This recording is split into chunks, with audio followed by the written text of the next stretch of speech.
बाजार के आखिरी घंटे का हर एक्शन, सटीक विश्लेषण, मुनाफे वाले आइडियाज। कीजिए कल की तैयारी आज हमारे साथ। देखिए CNBC आवाज मोतीलाल ओसवाल स्टूडियो से लाइव।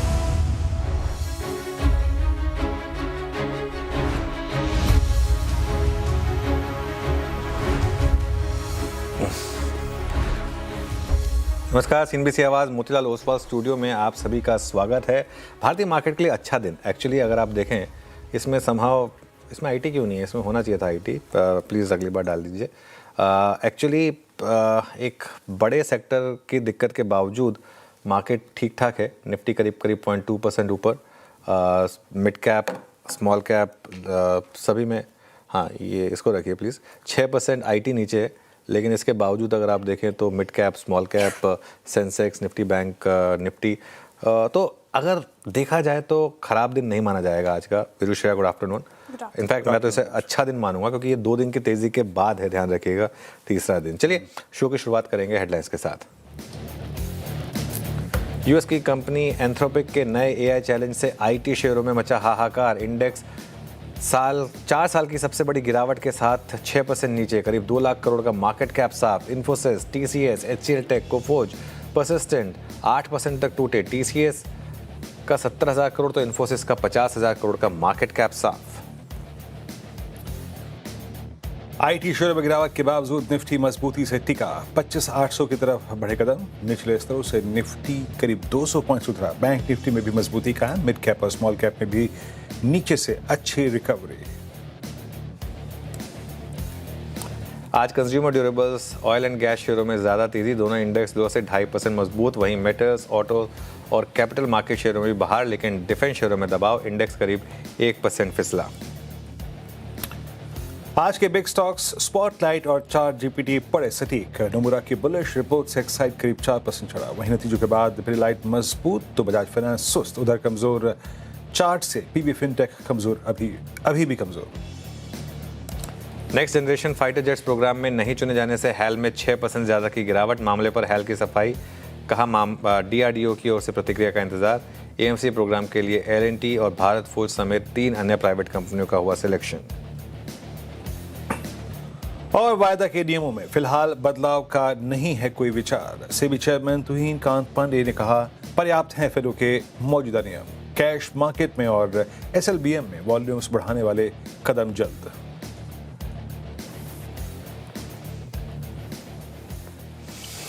ओके, चलिए शो की शुरुआत करते हैं। और बाजार के लिए अच्छा दिन है आज एक्चुअली। अगर आप देखें, आप कहेंगे कि सुस्त है, चला नहीं, मैं उसमें से नहीं हूँ। क्योंकि आज सबसे पहली बात यह है कि आज गाड़ी 3 पहियों पर चल रही है, 4 पे नहीं चल रही है। तो 3 पहियों पे गाड़ी चल रही है, वही सबसे बड़ी बात है, लुढ़की नहीं। एक पहिया पंक्चर ही नहीं है, सिर्फ उड़ा दिया गया है, वो है निफ्टी आईटी। अगर आप देखें आज निफ्टी आईटी यहाँ पर भारी गिरावट है और इंडेक्स 6% नीचे है। जी हाँ, सुबह हम एक्सपेक्ट कर रहे थे कि 3-4% आईटी इंडेक्स नीचे खुला वो, लेकिन उसके बाद रिकवरी तो नहीं आई, उल्टा और हम बल्कि अब 6% नीचे हैं। मेरे लिए मेन चीज़ ये कि इसके बाद भी बाजार नहीं गिरा। एक इंडेक्स जिसका मार्केट निफ्टी पर 11% का कंट्रीब्यूशन है, वो 6% नीचे है। उसके बाद इसका मतलब 2-3% तो सीधा वहीं से इम्पैक्ट आ गया। उसके बावजूद निफ्टी का ना गिरना पॉजिटिव है। बैंक निफ्टी ऊपर है, रिलायंस ऊपर है, लार्सन एंड ट्यूब्रो ऊपर है। तो इन्होंने थोड़ा सा मार्केट में जोश भरा। बैंक निफ्टी तो अब डे हाई पर आ गया है। रिलायंस भी मोर और लेस पूरे दिन डे हाई के मतलब ग्रीन में ही रहा है। और लार्सन एंड ट्यूब्रो, उसमें तो खैर लगातार तेज़ी रही है। 3 दिन पहले से इसको हमने जब बिग स्टॉक्स में लिया था तब से अच्छी तेज़ी है इसमें। खैर मिड कैप स्मॉल कैप यहाँ पर भी शानदार तेज़ी, ऑलमोस्ट 2:1 का एडवांस डिक्लाइन है। तो सारे मार्कर्स ठीक हैं, कोई दिक्कत नहीं है। 2 स्टॉक्स का मैं इन पर्टिकुलर जिक्र करना चाहूँगा इंडेक्स के। ओएनजीसी जहाँ बड़ी तेज़ी है, क्रूड का एक असर क्लियरली आपको दिखाई दे रहा है। आज सुबह हमने स्पॉट भी किया था ओएनजीसी और ऑयल इंडिया को। और इटर्नल एक लगातार गिरावट के बाद 2 से 3 दिन की जो अच्छी रैली आई है, वापस 200 डे मूविंग एवरेज क्रॉस किया है इटर्नल ने। तो लेट्स सी, बट आखिरी का 1.5 घंटा हमारे लिए काफ़ी क्रूशल होने वाला है। राइट, आखिरी का 1.5 घंटा काफ़ी क्रूशल रहेगा। और सबसे पहले आप ऑब्वियसली CNBC आवाज़ के साथ ही आप देखेंगे कि करना क्या है, स्ट्रैटेजी क्या होनी चाहिए सर। लेकिन आप जो जिक्र कर रहे थे कि आईटी स्पेस में भारी गिरावट के बावजूद निफ्टी नहीं टूटा, ये क्या संकेत दिखा रहा है? क्या काफ़ी पॉजिटिव है मार्केट? अब यहाँ से क्या लेवल्स इंपॉर्टेंट होंगे और करना क्या चाहिए मार्केट में? देखिए, अच्छा सवाल है आपका। पहली बात तो ये कि जो बात मैंने सुबह कही थी मैं आज अभी भी वही मेंटेन करूँगा। आज हमने कल का लो तोड़ा, लेकिन ऑब्वियसली कल का हाई तो टूटना बहुत मुश्किल है। तो कल का लो तोड़ा लेकिन रिकवरी आ गई और 25,564 से रिकवरी आई। आज सुबह मुझे बात की थी कि 25,450 के जब तक हम ऊपर हैं तब तक इस मार्केट का ट्रेंड बाय ऑन डिप्स का है।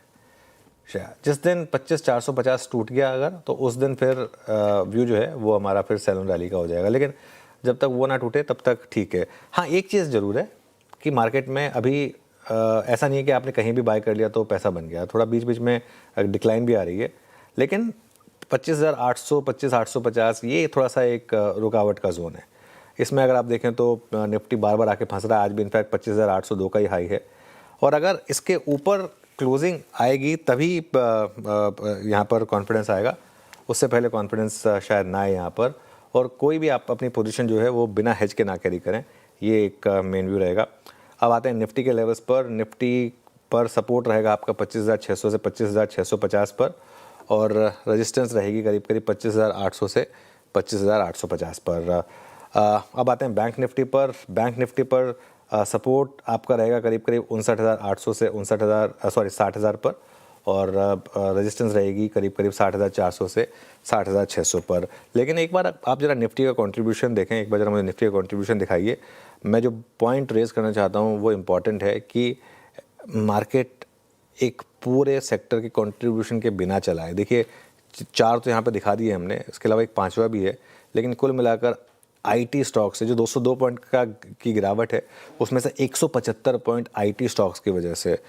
अब ऑब्वियसली आप ये नहीं कह सकते कि अगर ये 175 हटा दें तो मार्केट का हिस्सा तो नहीं हटा सकते, लेकिन फिर भी एक्स ऑफ दैट अच्छे मूव्स हैं यहाँ पर।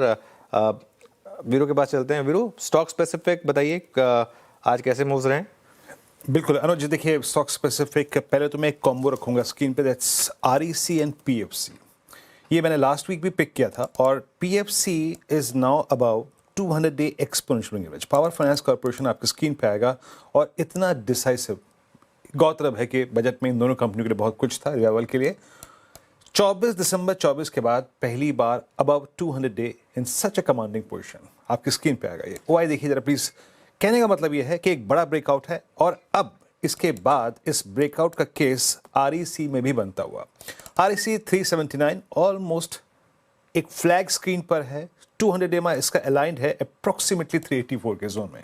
तो पहला जिस कॉम्बो पे नजर रखनी है, दैट पीएफसी स्टिल गुड, बहुत अच्छा है, बट अब आरईसी एक स्पेस जनरेट कर रहा है। Look eight buying, 26 lakh share का यहां पर जुड़ा हुआ है ओपन इंटरेस्ट में। ये अपने आप में दिखाता है कि किस प्रकार का मोमेंटम है। तो एक आरईसी पीएफसी का एक कॉम्बिनेशन, इस पर नजर रखिएगा। वाइट गुड सेगमेंट में आज बाइंग विजिबल है, और इसको लीड ब्लू स्टार भी चल रहा था, लेकिन मैंने वोल्टास को पिक किया यहां पर। 1409 अबव ऑल मूविंग एवरेजेस आज का लोअर हार्ट 20 डे में अच्छी बाइंग विजिबल है। हालांकि इन कंपैरिजन में आरईसी पीएफसी वैसी नहीं है, बट स्टिल 1.5 लाख शेयर जुड़ा है यहाँ पर।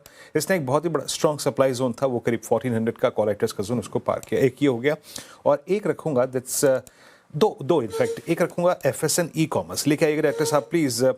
कल भी न्यू एज स्टॉक्स में एक शॉर्ट कवरिंग का फेज था। एफएसएन ने आज 200 डे में से पुल बैक लेने के बाद परसों 10 पार किया, क्लोज दिया, और आज ये सारे एवरेजेस के ऊपर है, और वो इम्पैक्ट इसके ओआई पर विजिबल है। FSN e commerce at day high, and most specially महत्वपूर्ण बात यह है कि ये अपने सारे एवरेजेस के ऊपर आके ट्रेड करता हुआ, जरा इसका ओआई देखिएगा करीब करीब 1.5 लाख शेयर। और एक लास्ट रखूंगा, और वो है सिमेंस। डॉक्टर साहब सिमेंस रखिएगा स्क्रीन पे। कैपिटल गुड स्पेस में काफ़ी अच्छी खासी बाइंग है, और ये एक मल्टी ईयर रेंज को बाइसेक्ट करने की कोशिश करता हुआ, और अच्छी बाइंग विजिबल है। तो ये 3-4 स्टॉक्स मेरे रडार पे हैं।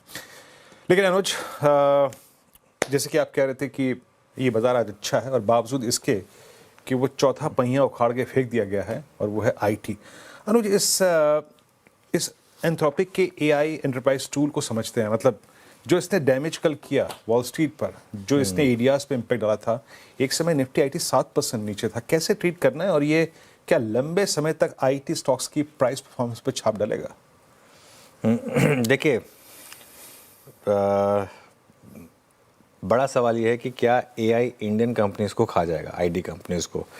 सच बताऊं ना वीरू, आई थिंक किसी को इसका जवाब नहीं पता।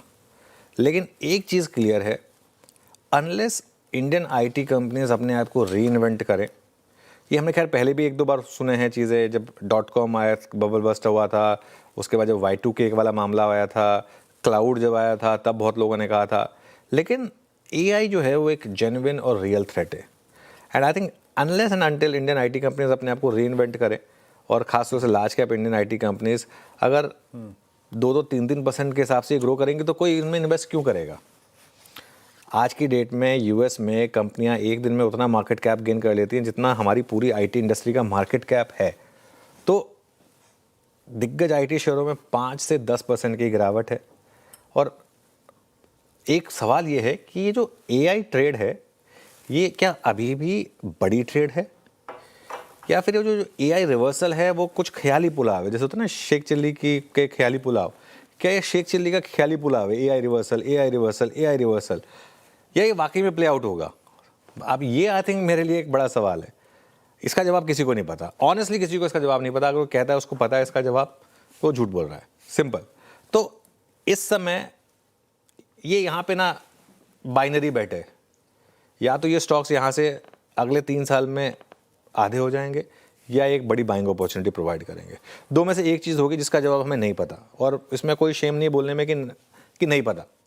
अब किसने सोचा था कल जब ट्रेड डील आई थी उसके बाद तो सब IT स्टॉक पर सब पॉजिटिव थे, आज क्या हो गया ऐसा एकदम से?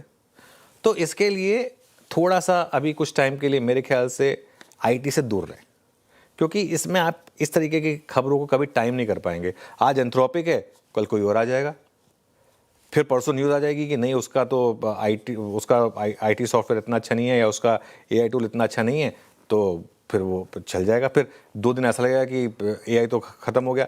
3 दिन नैस्डैक में गिरावट आई, और अगर मान लो कुछ बड़े AI स्टॉक गिर गए तो आप फिर बोलेंगे कि नहीं ये तो रिवर्सल आ गया। इशू क्या है? आप 1 साल का चार्ट देखिए IT का, बहुत ही बोरिंग सेक्टर बन चुका है ये। कोई मतलब नहीं है ऐसे सेक्टर में अभी के लिए इन्वेस्ट करने का। अभी कुछ समय के लिए मुझे लग रहा है कि इसको छोड़ दीजिए।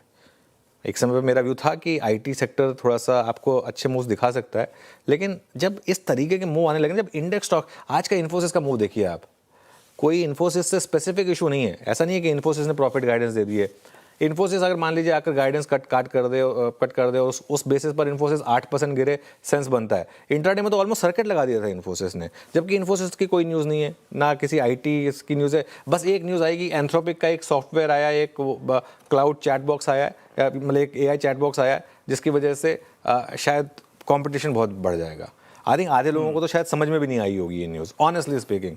मैं भी पूरी तरीके से इस न्यूज़ को नहीं समझ पाया हूँ, लेकिन बस इतना पता है कि एक एंथ्रोपिक जो एक AI कंपनी है, उसके एक चैट बॉक्स से पूरा एक डर लग रहा है, और इस वजह से IT स्टॉक्स गिर गए हैं।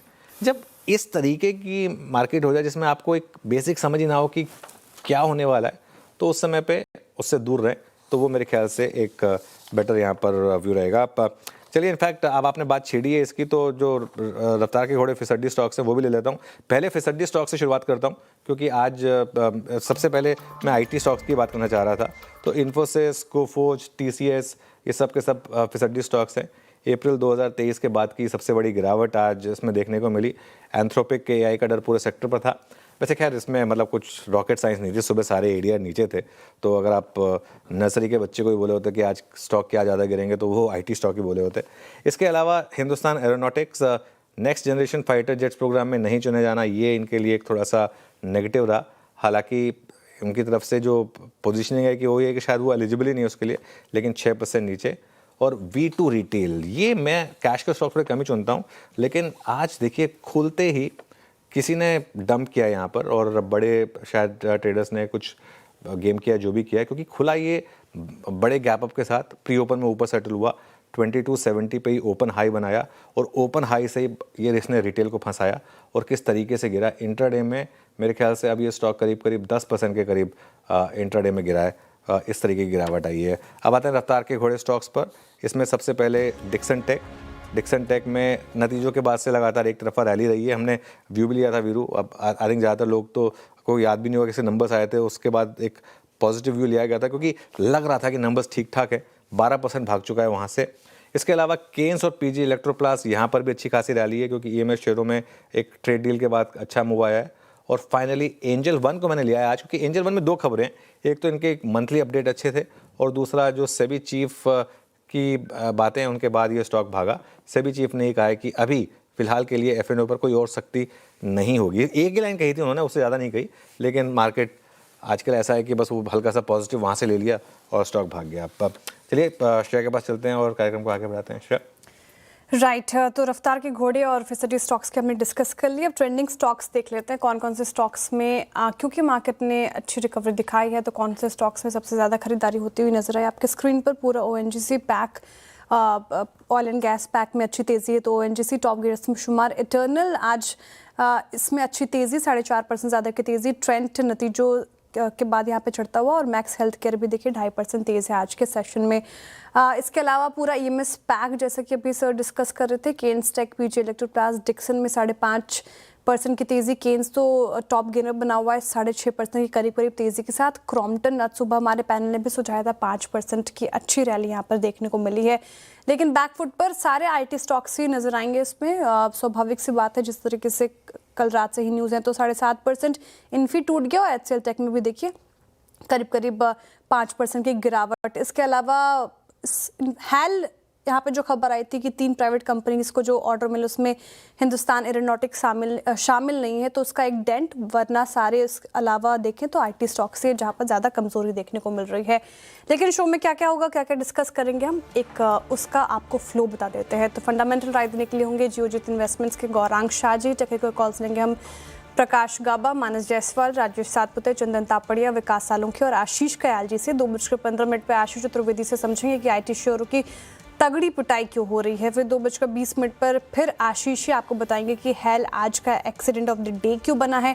2:30 बजे नतीजों पर बातचीत के लिए हमारे साथ चॉइस इंटरनेशनल का मैनेजमेंट जुड़ेगा। 2:45 पर इतनी मुद्दा बताएंगे कि गैब्रियल और लॉयड मेटल में आखिर जोरदार तेजी क्यों है। 2:50 पर हीरो मोटो और टाटा मोटर्स पैसेंजर व्हीकल के नतीजों का अनुमान लेकर आएंगे दीपाली राणा और भारतीय एयरटेल का प्रीव्यू करेंगे आशीष चतुर्वेदी। 2:55 पर बिग मार्केट वॉइस की कड़ी में हमारे साथ जुड़ेंगे आनंद राठी वेल्थ के ज्वाइंट सीईओ फिरोज अजीज। 3:05 पे ये 3 जैसे डीलिंग रूम चेक। 3:10 पर सर से कल के लिए स्ट्रैटेजी और 3:15 पर लेंगे बीटीएसटी एस्टिविटी कॉल्स। चलिए पैनल तैयार है हमारा और ट्रेड्स की शुरुआत करते हैं। गुड आफ्टरनून आप सभी को। गाबा सर बताइए क्या रहेगा इस समय का आपका trade? Good afternoon to you. मेरे ख्याल से ध्यान देना चाहिए पीजी इलेक्ट्रोप्लास्ट पे। सेटअप के हिसाब से अच्छा बेस बना हुआ है, लोअर लेवल से बहुत ही अच्छा सपोर्ट है। ट्रेड करा है 593, स्टॉप लगाना चाहिए 585 का, करीब 8 रुपए का। टारगेट 610 के पॉसिबल है PG Electroplast. Okay, PG Electroplast आपकी बाय कॉल है। आशीष कयाल जी आपका ट्रेड क्लोजिंग का? हाँ देखिए, मेरा जो ट्रेड होगा वो है एनएमडीसी में।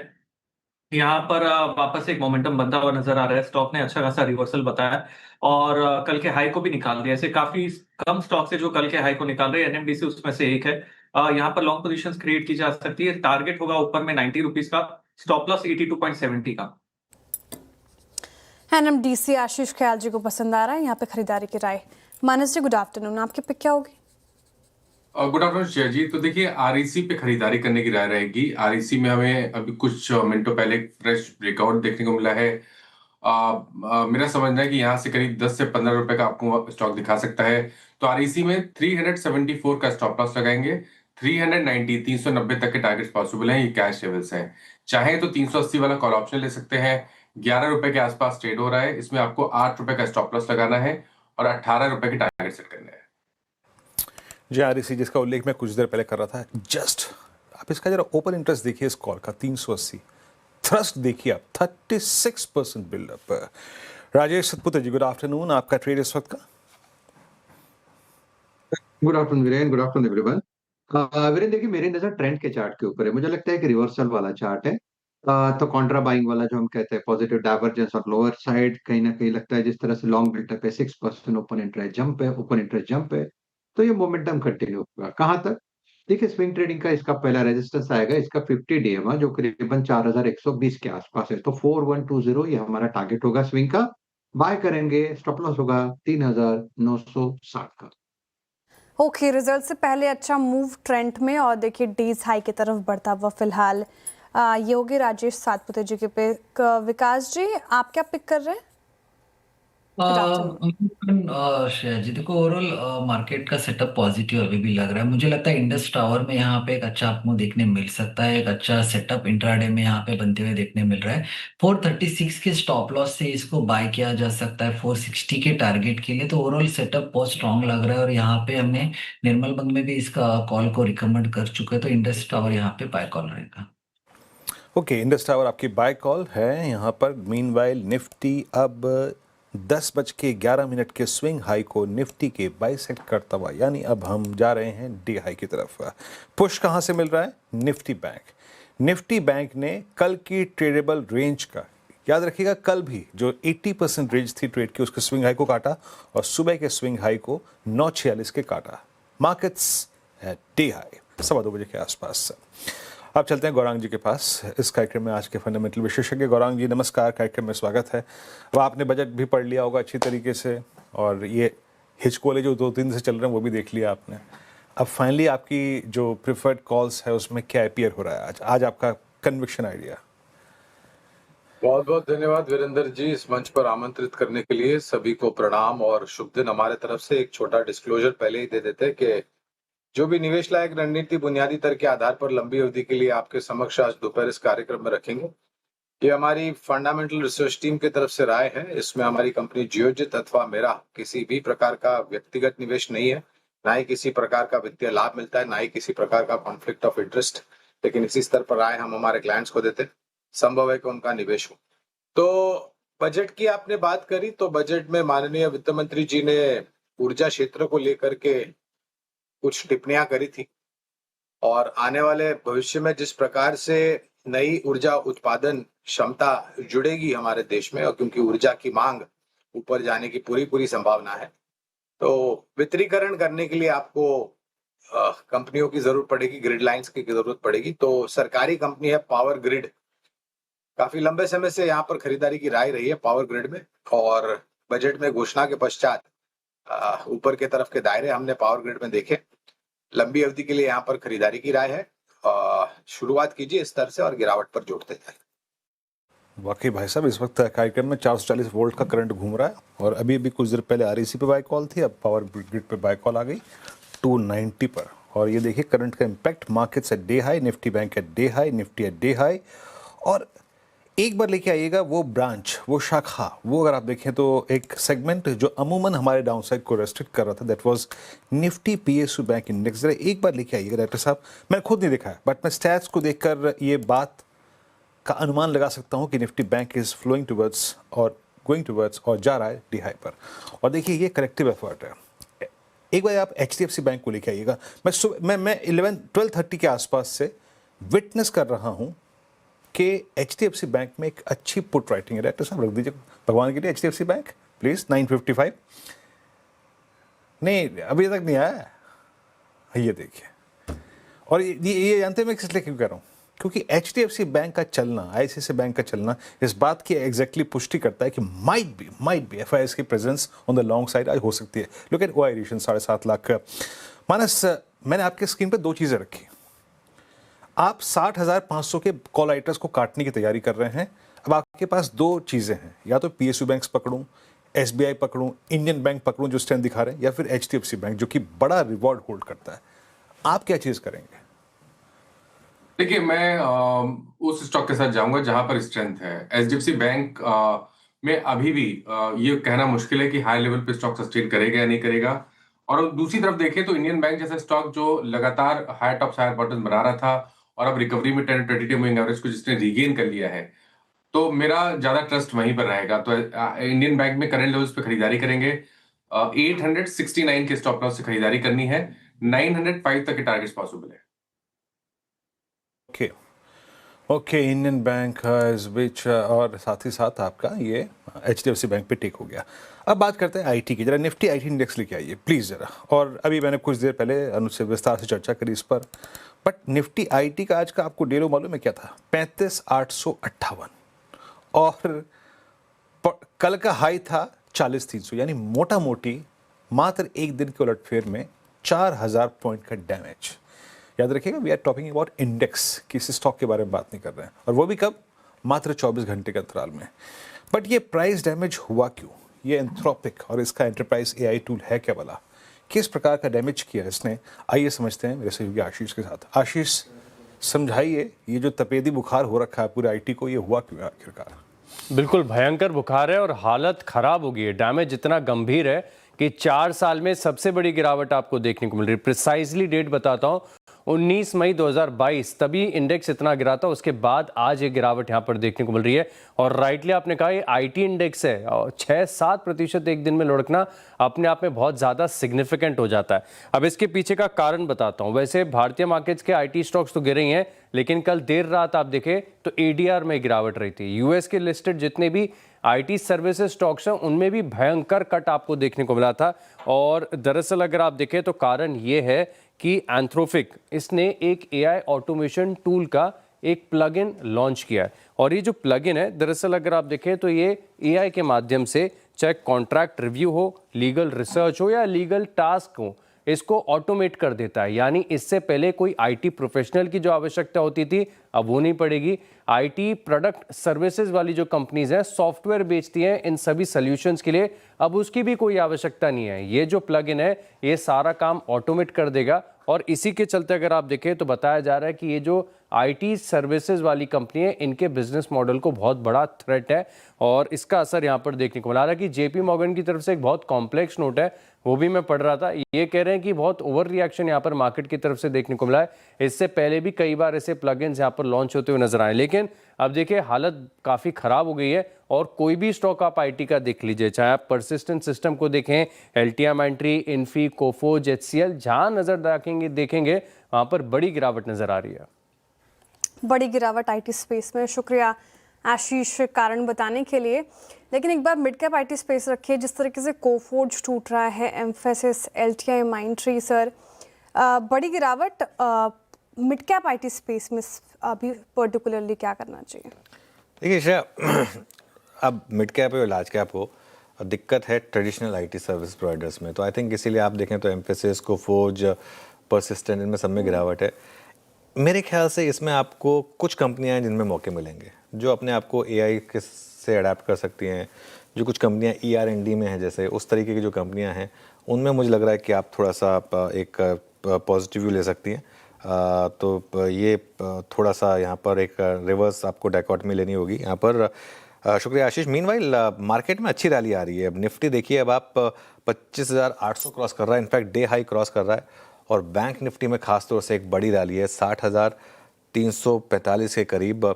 और अब अगर आप देखें तो एक सेंस बन रही है कि ये 25,800 फाइनली शायद हम इसको क्रॉस कर पाएँ और इसके ऊपर निकल पाएँ, निफ्टी के ऊपर। यहाँ पर अब निफ्टी की बात हो रही है। अब चलिए बात करते हैं आज के एक एक्सीडेंट ऑफ द डे की। दोबारा हैल ये 5% नीचे है। क्यों? एक बार वापस आशीष के पास ही चलते हैं। आशीष बताइए।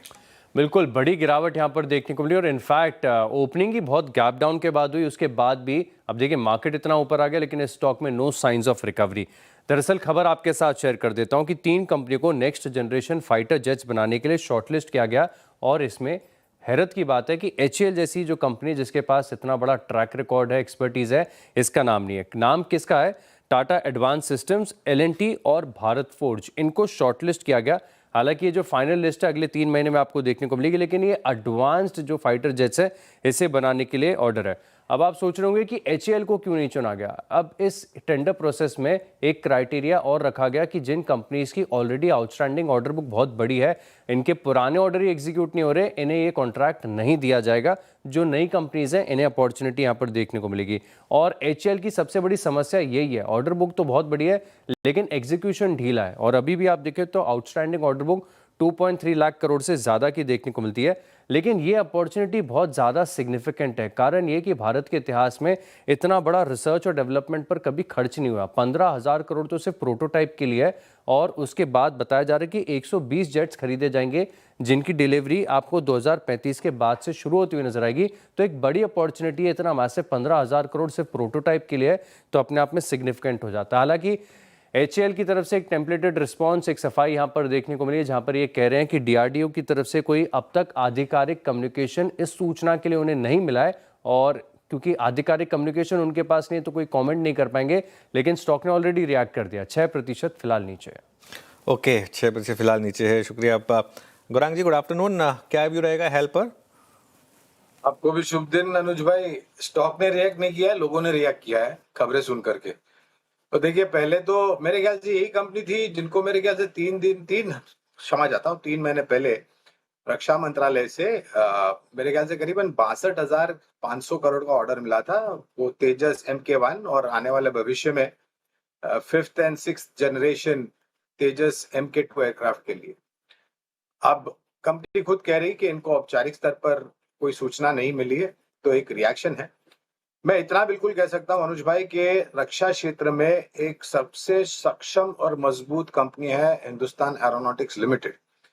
एक फ्यूचरिस्टिक कॉम्बैट एयरक्राफ्ट में अगर हिस्सा नहीं ले पा, अगर शब्द का इस्तेमाल कर रहा हूं क्योंकि अभी तक स्पष्टीकरण आया नहीं है, उसके बाद भी अगर आप इनके ऑर्डर बुक देखें, एग्जीक्यूशन डिले इसलिए हो रहा है अनुज भाई क्योंकि कुछ टेक्नोलॉजी जो आने वाली थी विदेशों से वो समय पर नहीं आ रही, उसके कारण थोड़ा एग्जीक्यूशन डिले। ऐसा नहीं है कि कंपनी के पास अनुभव नहीं है, अनुभव तो बहुत ही बेहतरीन है।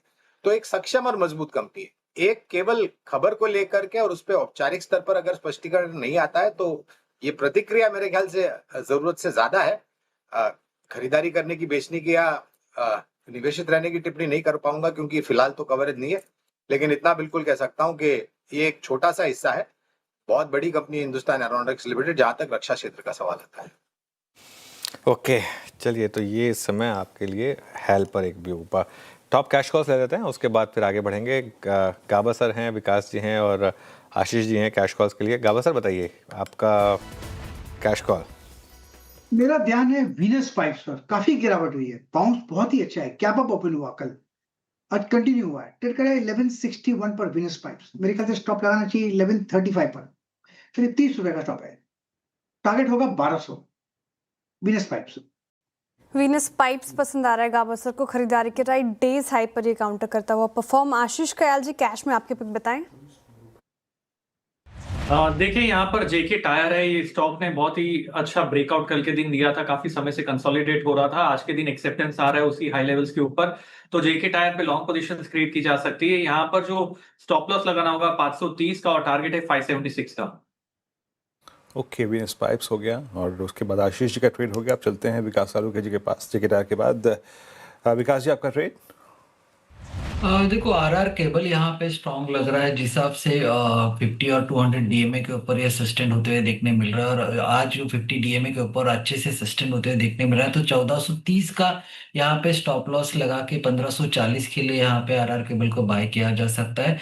वीकली और डेली दोनों भी फॉर्मेट में यहाँ पे एक पॉजिटिव क्रॉस ओवर देखने मिल रहा है, तो आरआर केबल यहाँ पे बाय कॉल रहेगा, काबिल रहेगा बाय कॉल। चलिए, अब आगे बढ़ते हैं, बात करते हैं चॉइस इंटरनेशनल के नतीजों की। तीसरे तिमाही में चॉइस इंटरनेशनल का मुनाफा 18% बढ़ा, जबकि आय में 11% की बढ़ोतरी हुई है। मार्जिन में भी अच्छी ग्रोथ है। हमारे साथ चर्चा करने के लिए चॉइस इंटरनेशनल के एग्जीक्यूटिव डायरेक्टर और CEO अरुण पोद्दार मौजूद हैं, उनसे बात करते हैं।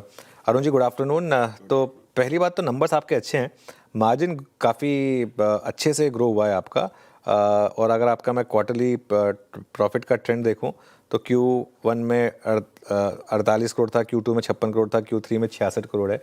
तो ये कैसे हुआ और आगे क्या ये ट्रेंड कंटिन्यू करेगा? थैंक यू अनुज जी। सो अगर अपन ओवरऑल रिजल्ट्स की बात करें, सो ब्रोकिंग एंड डिस्ट्रीब्यूशन और एडवाइजरी का एक बहुत बड़ा कंट्रीब्यूशन रहा इसमें, और अगर अपन जो आगे की ग्रोथ ट्रेजेक्ट्री है, वो ग्रोथ ट्रेजेक्ट्री अपन जो अगर पिछले 5 सालों में जो हमारा लगभग 50% CAGR प्लस की जो ग्रोथ हिस्ट्री रही है, वो हम आगे भी उसी तरीके से मेंटेन करेंगे। इस बार के जो नंबर्स रहे उसमें 2 बड़े कंट्रीब्यूटर रहे। ब्रोकिंग डिस्ट्रीब्यूशंस में भी मार्जिन्स काफ़ी इम्प्रूव हुए और एडवाइजरी बिजनेस में भी मार्जिन्स इम्प्रूव हुए। अगर आप एवरेज डेली टर्नओवर की बात करें तो YOY बेसिस पे लगभग 27% की ग्रोथ है in terms of average daily turnover at Choice platform only, और क्वार्टर ऑन क्वार्टर की बात करें तो 20% के आसपास की ग्रोथ है। ये एक बड़ा रीज़न था इस क्वार्टर में जंप, इस क्वार्टर में अच्छे नतीजे के पीछे इन टर्म्स ऑफ मार्जिन इम्प्रोवाइजेशन। और हम आगे भी Q4 और आगे के भी जो नंबर्स रहेंगे वो नंबर उसी तरीके से पॉजिटिवली देख रहे हैं। ओके, आपके नंबर्स में एक काफ़ी बड़ा कंट्रीब्यूशन ब्रोकिंग और डिस्ट्रीब्यूशन से अब एसटीटी बढ़ा है, तो इसका क्या इम्पैक्ट देखते हैं आप, और थोड़ा सा कैश और एफ&ओ का अगर स्प्लिट बता सकें तो सर अगर चॉइस पर से एज ए प्लेटफॉर्म की बात करें तो लगभग 40% का जो कंट्रीब्यूशन है वो कैश मार्केट का है और लगभग 60% कंट्रीब्यूशन एफ&ओ का है। सर्टेनली एज ए एसटीटी की अगर अपन बात करें तो एक मार्जिनली इम्पैक्ट सर्टेनली बुक्स पे हम देख सकते हैं, but in a longer run we feel कि जितने भी ये जो इनिशिएटिव्स है उन इनिशिएटिव को एक लेवल पे जाने के बाद वो फैक्टर इन होंगे ही होंगे। दूसरा, हमने भी फाइनेंस मिनिस्ट्री पर हमारे फीडबैक्स भी पहुंचाए हैं, ऑन पेपर भी चीज़ें गई है, जहाँ पे वी आर एक्सपेक्टिंग कि यहाँ पे शायद से थोड़ा सा मार्जिनली बेनिफिट इन्वेस्टर फ्रेंडली करके सरकार शायद इसको रिकंसिडर करेगा। अच्छा अरुण जी, आपका क्योंकि इंश्योरेंस डिस्ट्रीब्यूशन का काम भी है, एग्जैक्टली मैं जानना चाहूँगा कि आपके टोटल रेवेन्यू मिक्स में इंश्योरेंस डिस्ट्रीब्यूशन कितना कंट्रीब्यूट करता है, प्लस इरेडा ने सब्सटेंशियली अगर आप देखें तो वर्क किया है to reduce brokers commission on insurance distribution. Yes, इसका क्या इम्पैक्ट पड़ेगा? सो सर, अभी तो अगर आप देखें तो इन टर्म्स ऑफ इंश्योरेंस डिस्ट्रीब्यूशन आज के दिन is a best in terms of percentage revenue, in terms of gross revenue to the net revenue percentage में आज सबसे healthy product है। और in a longer run क्योंकि IRD और जो regulators है, जो public domain पे भी खबर है कि शायद से वो commission percentage को regulate करेंगे, but on a other side क्योंकि वो product customer friendly बनेगा, customer के लिए better viable बनेगा, तो वहाँ पे हम in terms of maybe the numbers can be the squeeze, but in terms of volume और in terms of spread that will increase। so जो आज insurance distribution as a contribution अपन देख रहे हैं, लगभग 300 करोड़ रुपए का प्रीमियम का अपन ने वर्क किया है इन लास्ट 9 मंथ टाइम, और इट्स अगेन जैसे अपन ने बताया कि at a group level only जो ग्रोथ परसेंटेज रहा वो ग्रोथ परसेंटेज भी as it is continue in आगे के भी क्वार्टर्स में। ओके, काफ़ी ऑप्टिमिस्टिक हैं आप। अरुण जी गुड आफ्टरनून, और श्रेया बात कर रही हूँ। अच्छा, अब हाल फिलहाल में आपने गोल्ड ETF नया प्रोडक्ट लॉन्च किया जिस तरीके से प्रेशियस मेटल्स में एक रैली है, तो मेरा सवाल आपसे कि नेक्स्ट 12 मंथ्स के लिए आपका AUM टारगेट क्या है इस प्रोडक्ट का? साथ ही आप प्राइसिंग पॉइंट ऑफ व्यू से मैं ये भी जानना चाहूँगी कि आपका गोल्ड ETF एग्जिस्टिंग पेयर से ज़्यादा कॉम्पिटिटिव कैसे है? दो एस्पेक्ट मैं इसमें बताना चाहूँगा। हमने गोल्ड ETF लगभग दिवाली के नेक्स्ट वीक NF ओपन किया था, और NF क्लोज के टाइम हम इंडस्ट्री में जो हाईएस्ट नंबर ऑफ फोलियोज लेके आने वाले वन ऑफ द प्लेयर्स में थे। हमने लगभग 28,000 फोलियोज के ऊपर वर्क किया था, और लगभग 56 करोड़ रुपीस का कलेक्शन था in the first NF closing के टाइम, जो इंडस्ट्री में हाईएस्ट था। इन टर्म्स ऑफ AUM टारगेट अगले 6 महीने के अगर और 1 साल का अगर अपन टारगेट की बात करें तो यहाँ से अपन लगभग 200 करोड़ का AUM upon purely on A gold ETF जो अभी एग्जिस्टिंग प्रोडक्ट है उस पर देख रहे हैं।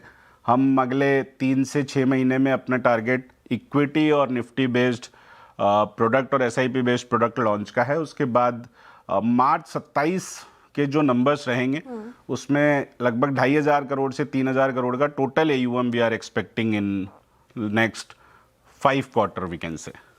ओके, MTF आपके लिए कितना बड़ा बुक है और उससे कितना कंट्रीब्यूशन आता है आपके नंबर्स में? सो सर, अगर हम MTF की बात करें तो वैसे भी इन टर्म्स ऑफ ब्रोकिंग इंडस्ट्री आज के दिन NBFC ब्रोकिंग आप इसको बोल सकते हैं, क्योंकि बहुत कुछ लैंडिंग एक्टिविटी एग्रेसिवली चल रहा है। एज ऑन डेट हमारा जो टोटल रेवेन्यू में MTF का जो कंट्रीब्यूशन है वो लगभग 8-9% के आसपास का है, purely related to MTF। Other than that pure brokerage based income है, और in next 2 to 3 quarters time हम MTF बुक में काफ़ी एग्रेसिवली ग्रोथ देख रहे हैं।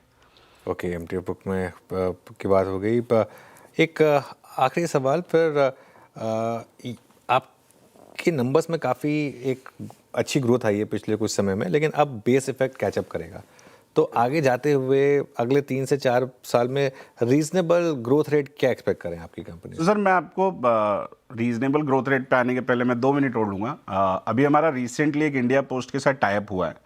सो इंडिया पोस्ट आज के दिन इंडिया में सबसे बड़ा डिस्ट्रीब्यूशन मॉडल है इंडिया पोस्ट का, और इंडिया पोस्ट के साथ अगले 5 साल तक जितना भी वेल्थ और इन्वेस्टमेंट प्रोडक्ट का जो डिस्ट्रीब्यूशन है वो चॉइस ग्रुप के साथ रहेगा। So certainly in terms of growth, और एक वन ऑफ द एस्पेक्ट है जो एक बड़ा कंट्रीब्यूटरी हम देख रहे हैं। फिर गवर्नमेंट्स के कुछ इनिशिएटिव्स हैं जिसमें वो इंडियन कंसल्टिंग फर्म को बहुत प्रमोट कर रहे हैं इन गवर्नमेंट बिजनेस स्पेसिफिकली। वहाँ पे choice is very much rightly placed in terms of compete with big four and all.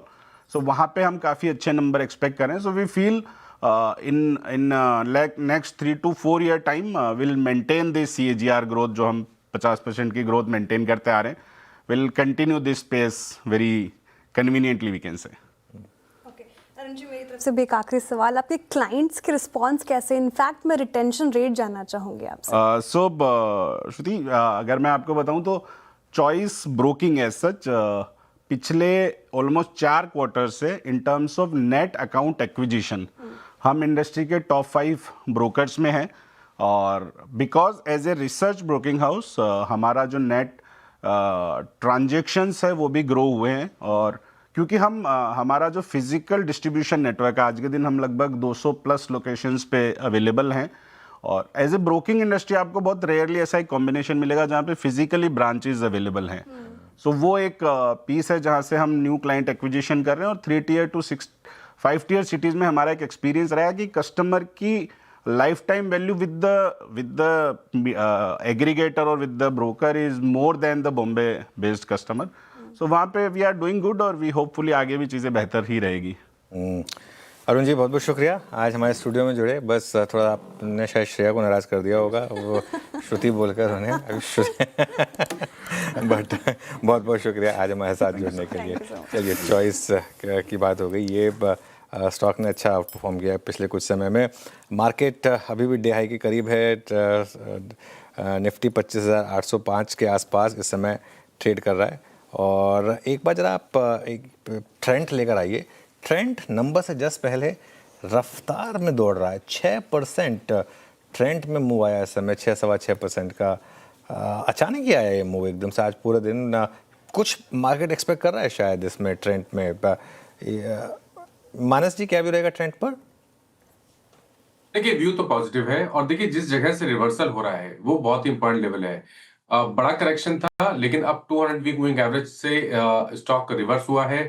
एक बार ये 4100 के ऊपर 4100 रुपए के ऊपर निकलेगा तो मेरे ख्याल से 4400 तक के प्राइस भी दिखा देगा।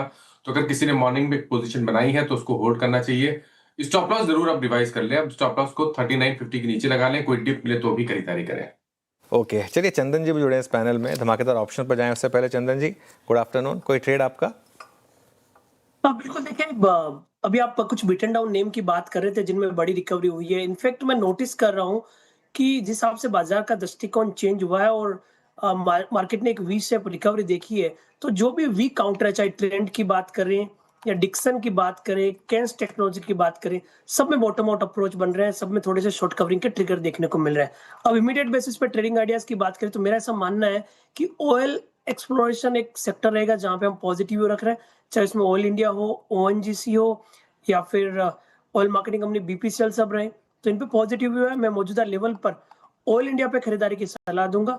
505-507 के बीच में खरीदें। 493 का सपोर्ट है, ऊपर में लगभग 530 तक के टारगेट ऑयल इंडिया में बनने चाहिए। ओके, चलिए बात हो गई ऑयल इंडिया की। अब धमाकेदार ऑप्शन ले लेते हैं। धमाकेदार ऑप्शंस राजेश जी, मानस जी और चंद्रन जी से लेंगे। राजेश जी, बताइए आपका धमाकेदार ऑप्शन।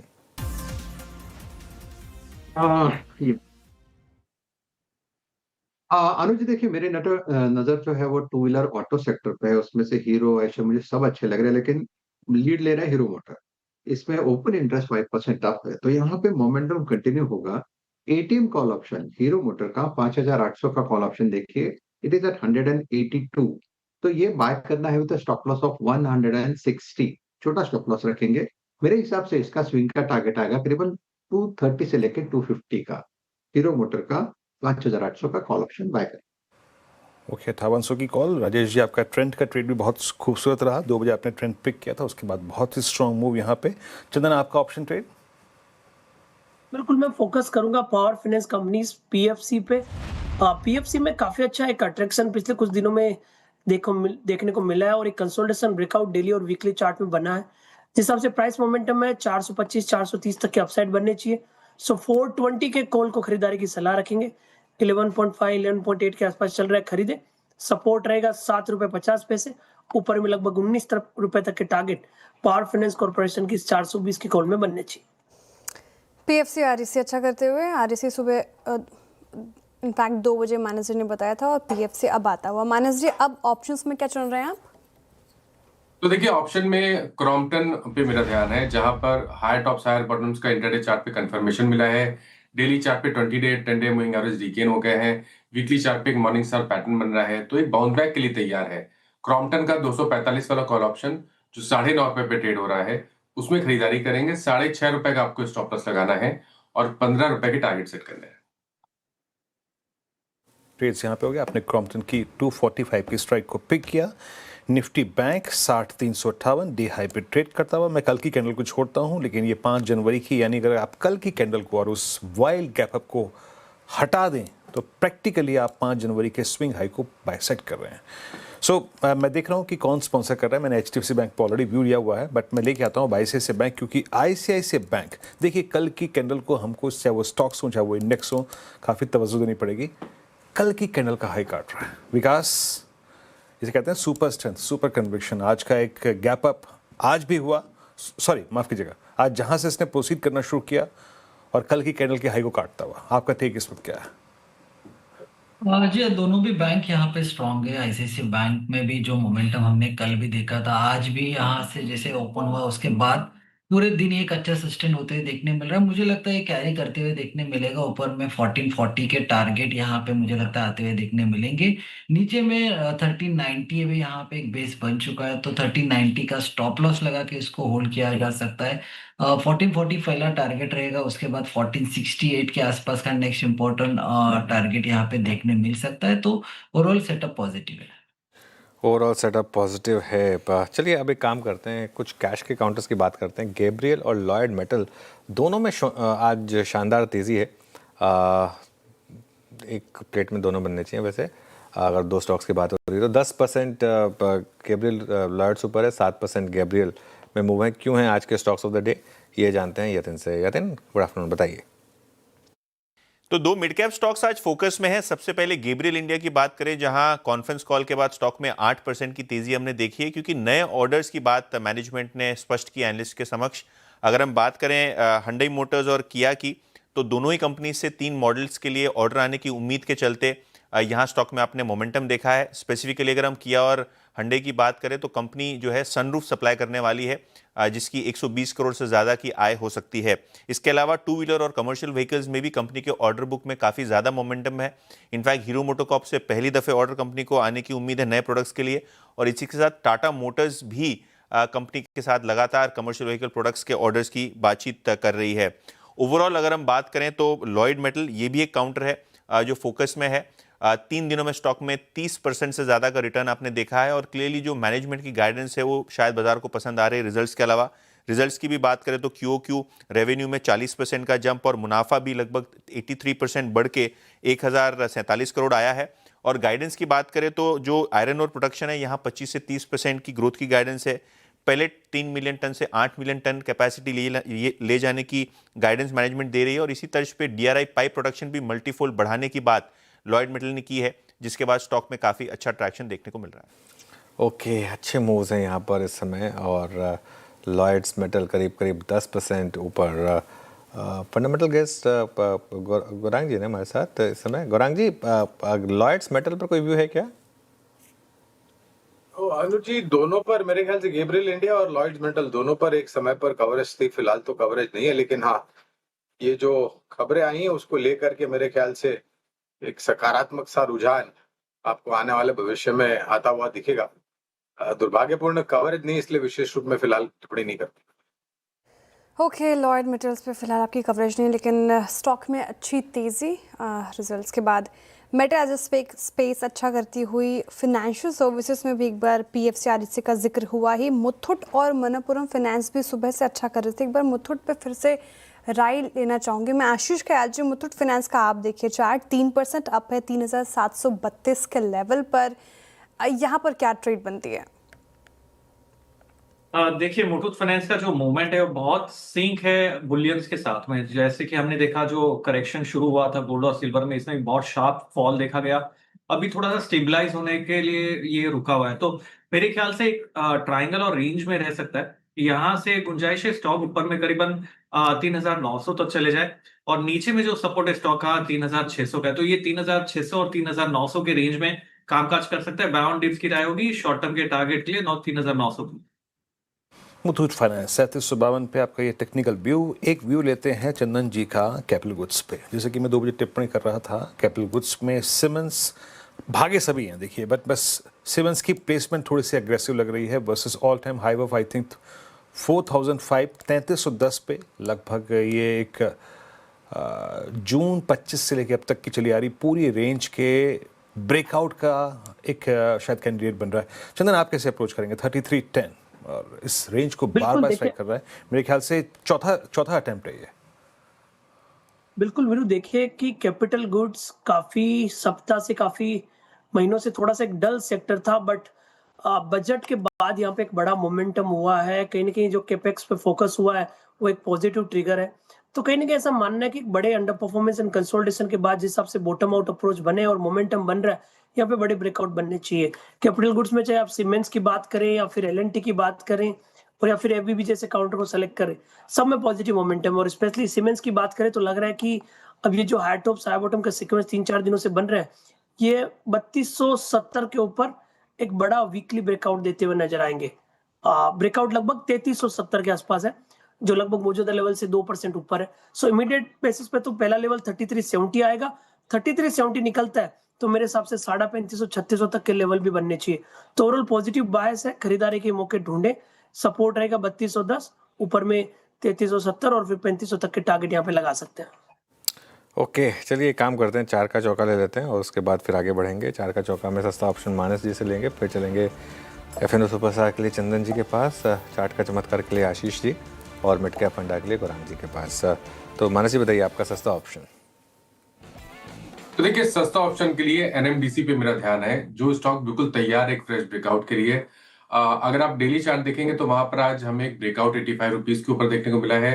तो एनएमडीसी का ऑप्शन खरीदेंगे 85 वाला, जो 4 रुपए के आसपास ट्रेड हो रहा है। इसमें स्टॉप लॉस आपको 2 रुपए 50 पैसे का लगाना है और टारगेट 7 रुपए के सेट करने हैं। डिस्क्लोजर है कि इस पे हमने अपने क्लाइंट्स को भी रिकमेंडेशन दिया हुआ है।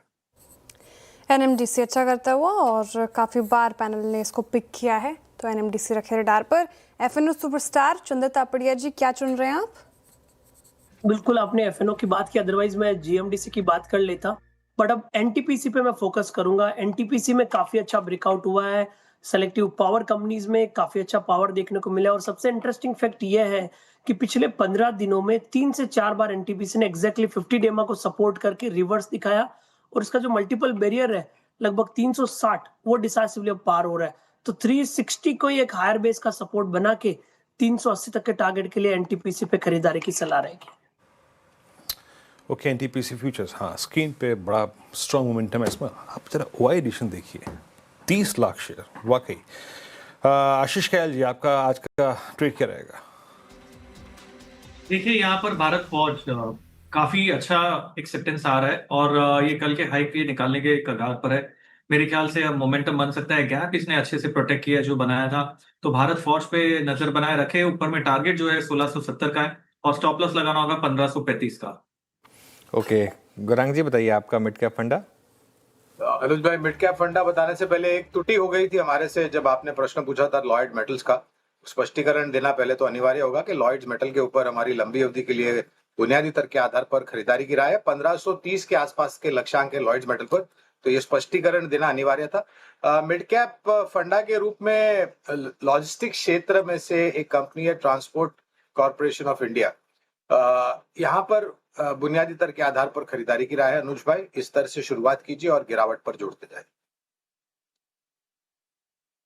ओके, तो ये हो गया मिड कैप फंडा गौरांग जी का। चलिए अब एक रिकैप फटाफट से लेकर आते हैं चार का चौका में क्या क्या सुझाया गया है। सस्ता ऑप्शन हमने शुरुआत की, मानस जी ने सुझाया NMDC। यहाँ पर टारगेट और स्टॉप लॉस आपके स्क्रीन पर आएंगे, फटाफट से नोट कर लीजिएगा।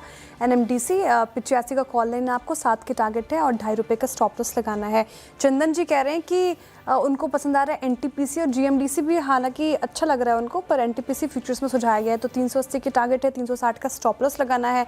और चार्ट का चमत्कार के लिए भारत फोर्ज आशीष ख्याल जी को पूरा स्पेस फोकस में है। इनफैक्ट US ट्रेड डील के बाद ये स्पेस फोकस में आता हुआ, तो 1670 के टारगेट है, 1535 का स्टॉप लॉस। और मिड कैप फंडा के लिए गौरांग जी को अच्छा लगा है ट्रांसपोर्ट कॉप, तो यहाँ पर बाय ऑन डिप्स की रणनीति अपनानी है।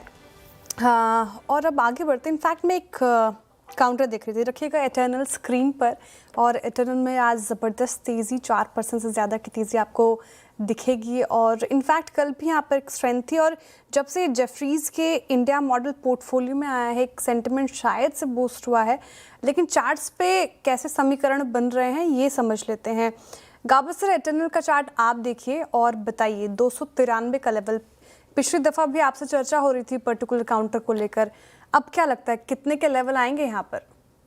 बाउंस बैक तो अच्छा है एटर्नल में, बिल्कुल ट्रेड कर रहा है 293, स्टॉप लगाना चाहिए 287 का, करीब 3 और 6 रुपए है। मेरे ख्याल से फर्स्ट टारगेट 308, वहां तक जाना चाहिए। उसके बाद हायर मूव और खुल जाते हैं कि बेसिक स्ट्रक्चर पॉजिटिव है, एक करेक्शन है मॉडरेट है, अप मूव ऑन है, फ्रेश रीस्टार्ट हुआ है, तो I think Eternal is a buy and hold कर सकते हैं इटर्नल को। Buy and hold Eternal. चलिए बात करते हैं कैपिटल मार्केट से जुड़े शेयरों की। आज अच्छी तेज़ी है, खासतौर से एंजल 1 के शेयर में आज अच्छी तेज़ी है। और दरअसल आज सेबी चेयरमैन तुहिनकांत पांडे ने साफ किया है कि रेगुलेटर F&O नियम में बदलाव करने पर विचार नहीं कर रहा है। क्या कहा रेगुलेटर ने, आइए समझते हैं यतिन से। यतिन, गुड आफ्टरनून, बताइए क्या कहा गया है मेन। जी, सेबी चेयरमैन ने एक इवेंट के साइडलाइंस पे काफ़ी अच्छी कमेंट्री की है और काफ़ी सारे मुद्दों पे उन्होंने बातचीत की प्रेस के साथ। अगर हम पर्टिकुलरली F&O मार्केट्स की बात करें तो लोगों ने उनको पूछा कि क्योंकि FM ने STT बढ़ाई है और कहीं ना कहीं स्पेकुलेशन को जिम्मेदार ठहराया, तो सेबी इस मामले में क्या कर रही है, क्या संज्ञान लिया गया है। तो उन्होंने कहा कि F&O नियम जो हैं अभी हाल फिलहाल के लिए कोई बदलाव यहाँ नहीं करने वाली है सेबी। हालांकि उन्होंने ये कहा कि ऑनगोइंग बेसिस पे वो डेरिवेटिव मार्केट्स में रेगुलेशंस बदलती है और बहुत सारे फीडबैक लेती है, तो वो प्रोसेस जारी है। लेकिन शॉर्ट टर्म में किसी भी प्रकार का रेगुलेशन चेंज वो इस पर्टिकुलर सेगमेंट यानी कि जो F&O मार्केट है इसमें नहीं लाएंगे। इसके अलावा अगर हम बॉन्ड मार्केट्स की बात करें, खास करके म्यूनिसिपल बॉन्ड्स हों या बॉन्ड मार्केट्स की स्ट्रेंथनिंग की बात हो, तो बजट में ऑलरेडी इसके बारे में FM ने कहा है और सेबी चेयरमैन का मानना है कि बॉन्ड मार्केट को और डेवलप करने की यहाँ गुंजाइश है और कहीं ना कहीं इसकी और लिक्विडिटी और डेप्थ और अवेयरनेस बढ़ाने की ज़रूरत है। इसके अलावा SLBM मार्केट पे भी रेगुलेटर ने कहा है कि यहाँ भी लिक्विडिटी बढ़ाने के लिए रेगुलेटर ठोस कदम उठा रही है और SLBM मार्केट जो stock lending and boring market है, यहाँ भी काफ़ी मजबूत कदम उठाए जाएंगे आने वाले समय में। तो कहीं ना कहीं बहुत सारी चीज़ों पर उन्होंने टिप्पणी की, खास करके F&O मार्केट में जहाँ हाल फिलहाल के लिए कोई रेगुलेशन में बदलाव प्रपोज नहीं है। We are looking at derivative markets in a very methodical manner and based on data and others. And at this moment, we are not contemplating any measures. And whatever framework that we have put in place, that will continue. Liquidity improve करना हमारे जो market में, cash market में, वो बहुत important objective है हमारे लिए, क्योंकि उससे बहुत सारी जो लिक्विडिटी की इश्यूज, लिक्विडिटी टर्नओवर बढ़ने से मार्केट की जो स्ट्रक्चर है वो इम्प्रूव होती है। कि जहां आप STT की बात कर रहे हैं उसमें भी थोड़ा सा ज़्यादा डिफरेंशियल भी क्रिएट हुआ है between the cash market and the derivatives market. चलिए, तो ये बात हो गई डेरिवेटिव्स मार्केट की। और कई लोगों का मानना है वैसे कि वॉल्यूम कम नहीं होंगे। वो जो उस दिन गिरावट आई वो एक बाइंग अपॉर्चुनिटी ही थी, जिसमें कोई बहुत ज़्यादा पहले भी जब STT बढ़ा है तो उसका वॉल्यूम पे इम्पैक्ट नहीं आया। देखिए, वीकली एक्सपायरी उड़ जाए तो वॉल्यूम पे इम्पैक्ट ऑब्वियसली आएगा। बाकी STT बढ़ा है तो जिसने सट्टा करना है उसने तो करना है। सिगरेट आप 18 रुपये की 22 रुपये कर रहे हैं, जिसने लगाना है सुट्टा उसने लगाना ही है ना, तो उसमें आप क्या कर सकते हैं। लेकिन ठीक है, अब जिसको ट्रेडिंग करनी है वो करनी है, जिसको चस्का लग गया वो लग गया है। अब आगे बढ़ते हैं और बात करते हैं कल आने वाले नंबर्स की। कल निफ्टी में 2 कंपनियां, भारती और टाटा मोटर्स, इनके नंबर्स आएंगे और एफ में हीरो समेत 15 कंपनियों के नंबर्स आएंगे। अब हीरो को नॉन निफ्टी बोलना मुझे थोड़ा अजीब लगता है, लेकिन फैक्ट यही है। अब हमारे साथ दीपाली और आशीष जुड़े, नंबर्स समझ लेते हैं कैसे रह सकते हैं। आशीष, पहले तो भारती के नंबर्स कैसे रहेंगे? भारती के नंबर्स देखें तो बिल्कुल सुस्त, ठीक ठाक, और वैसे टेलीकॉम कंपनी है, इसको सीक्वेंशियल तौर पर देखा जाता है और कभी भी ज़्यादातर फायरवर्क्स देखने को नहीं मिलते। अब खास बात है कि अगर आप अलग अलग ब्रोकरेज हाउस की रिपोर्ट्स भी देख लें तो ऐसा भी नहीं कि किसी का मत एक दूसरे से बहुत अलग होगा, एकदम स्टेबल सेट ऑफ नंबर्स यहाँ पर एक्सपेक्टेड है। सबसे पहले अगर आप देखें तो रेवेन्यू यहाँ पर सीक्वेंशियल तौर पर तकरीबन 3% की बढ़त आपको देखने को मिल सकती है और ठीक 3% की बढ़त आपको एबिटा में नजर आएगी। 30,500 करोड़ के आसपास का जो एबिटा है ये मार्केट एक्सपेक्ट करके चल रहा है। वहीं बात करें मार्जिन्स की तो मार्जिन्स 56.7% से बढ़कर 56.9% के देखने को मिल सकते हैं और ये जो स्लाइट एक्सपांशन है ये भी थोड़ा सा मीनिंगफुल माना जाएगा। हालांकि मुनाफे में थोड़े से एडजस्टमेंट है, ठीक ठाक, लेकिन ऑपरेशनल फ्रंट पर आप देखें तो रोबस्ट ग्रोथ यहाँ पर इनका इंडिया और अफ्रीका दोनों कारोबार में देखने को मिलेगा। जो वायरलेस रेवेन्यू है इसमें सीक्वेंशियली तकरीबन 1.5% की बढ़त आपको देखने को मिलेगी और जो एंटरप्राइज इनका सेगमेंट है यहाँ पर जो मार्जिन्स आए ये स्टेबल 41.6% के देखने को मिल सकते हैं।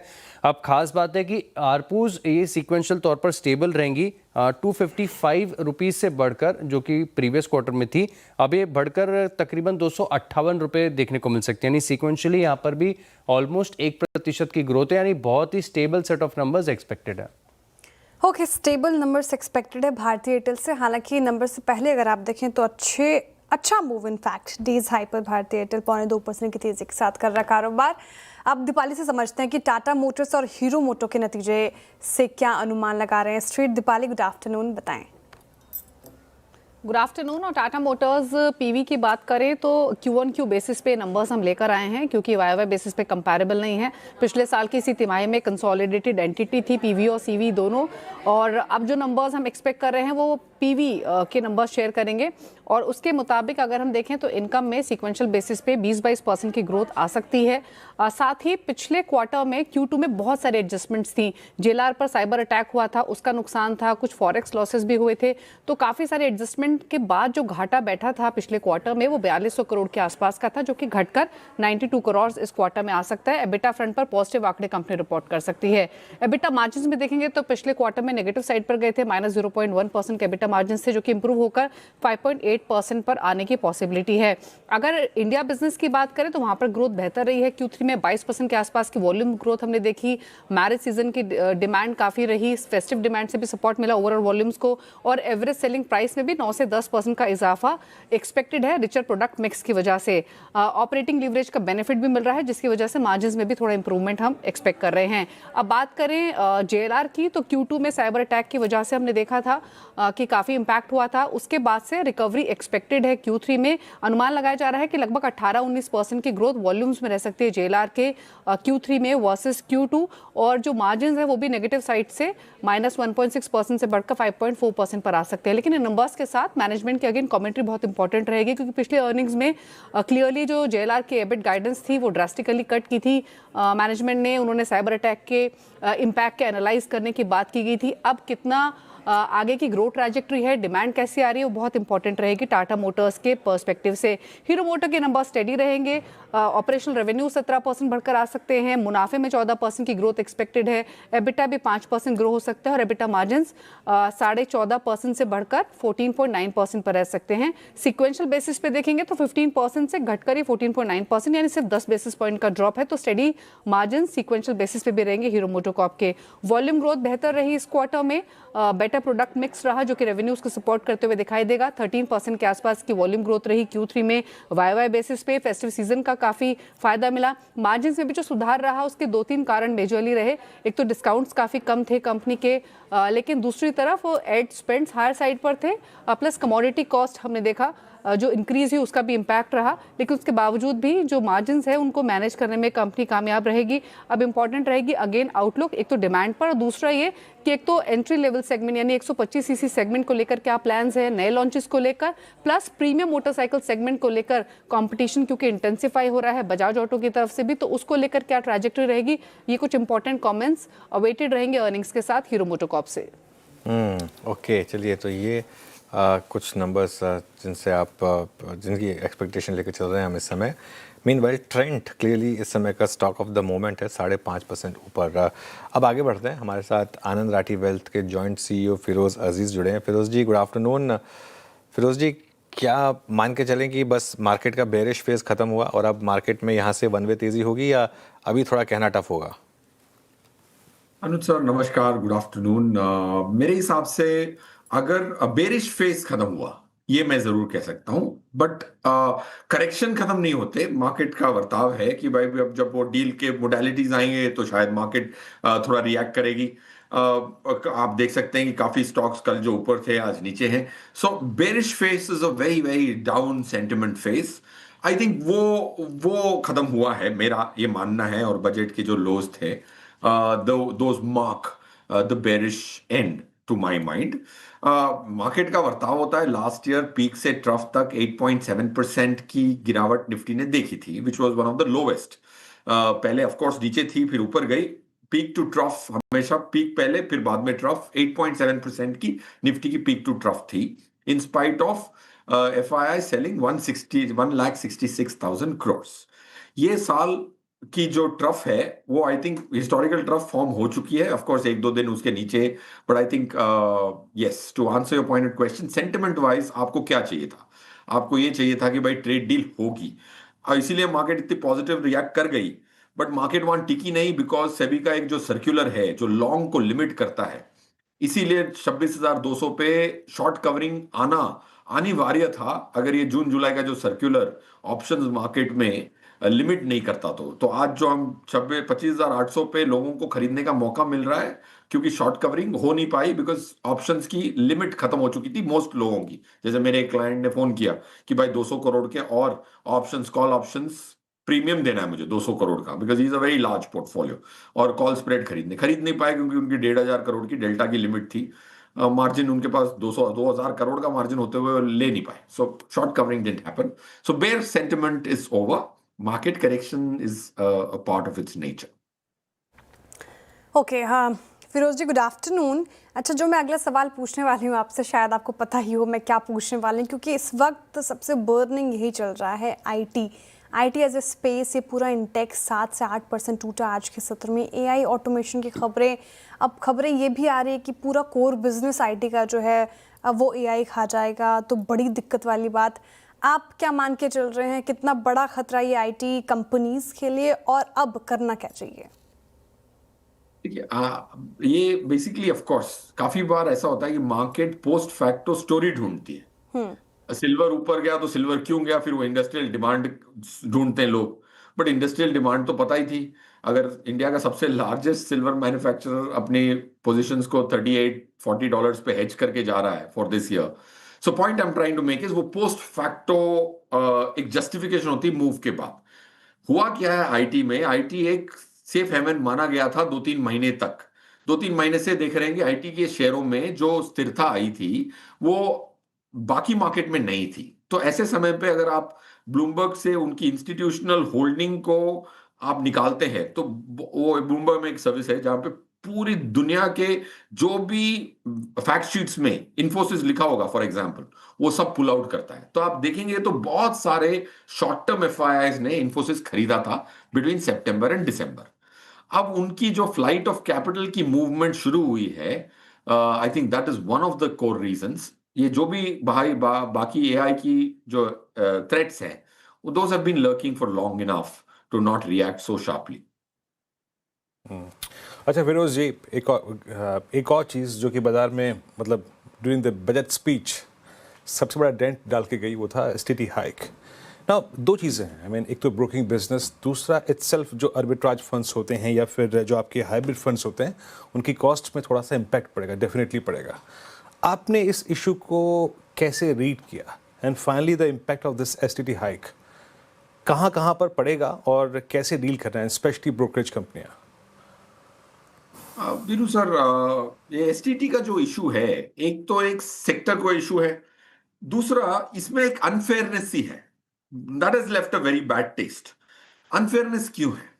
क्योंकि आपकी अगर STT 2 पैसे से 5 पैसे बढ़ा दी जा रही है, आज ही हमारी मार्केट एफिशिएंट नहीं है।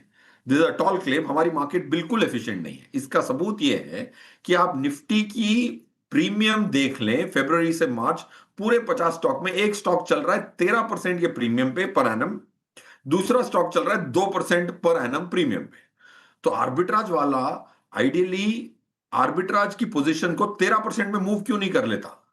उनसे आप सवाल पूछेंगे तो बोलेंगे जो भी पैसा मिलने वाला है वो आधा तो एसटीटी में चला जाएगा। तो जो इनएफिशिएंसी ऑफ द मार्केट और बढ़ जाएगी। It's a principle matter rather than an actual impact from a market commentary standpoint. क्योंकि अगर आपके पास 13% का फ्यूचर्स का प्रीमियम का एक स्टॉक है, आर्बिट्राज फंड वाला वो 2% वाले में बैठा है, उसको स्क्वायर ऑफ करके फ्यूचर्स में वो स्टॉक बेच सकता है और कैश मार्केट में डिलीवरी ले सकता है और 13% का लॉक इन कर सकता है। ये जो एक्स्ट्रा रिटर्न है ये क्यों चलता जाता है? क्योंकि उसमें ट्रांजैक्शन कॉस्ट इतनी है कि it tits away 70-80% of this. So it's an inefficient market with 2 पैसा एसटीटी।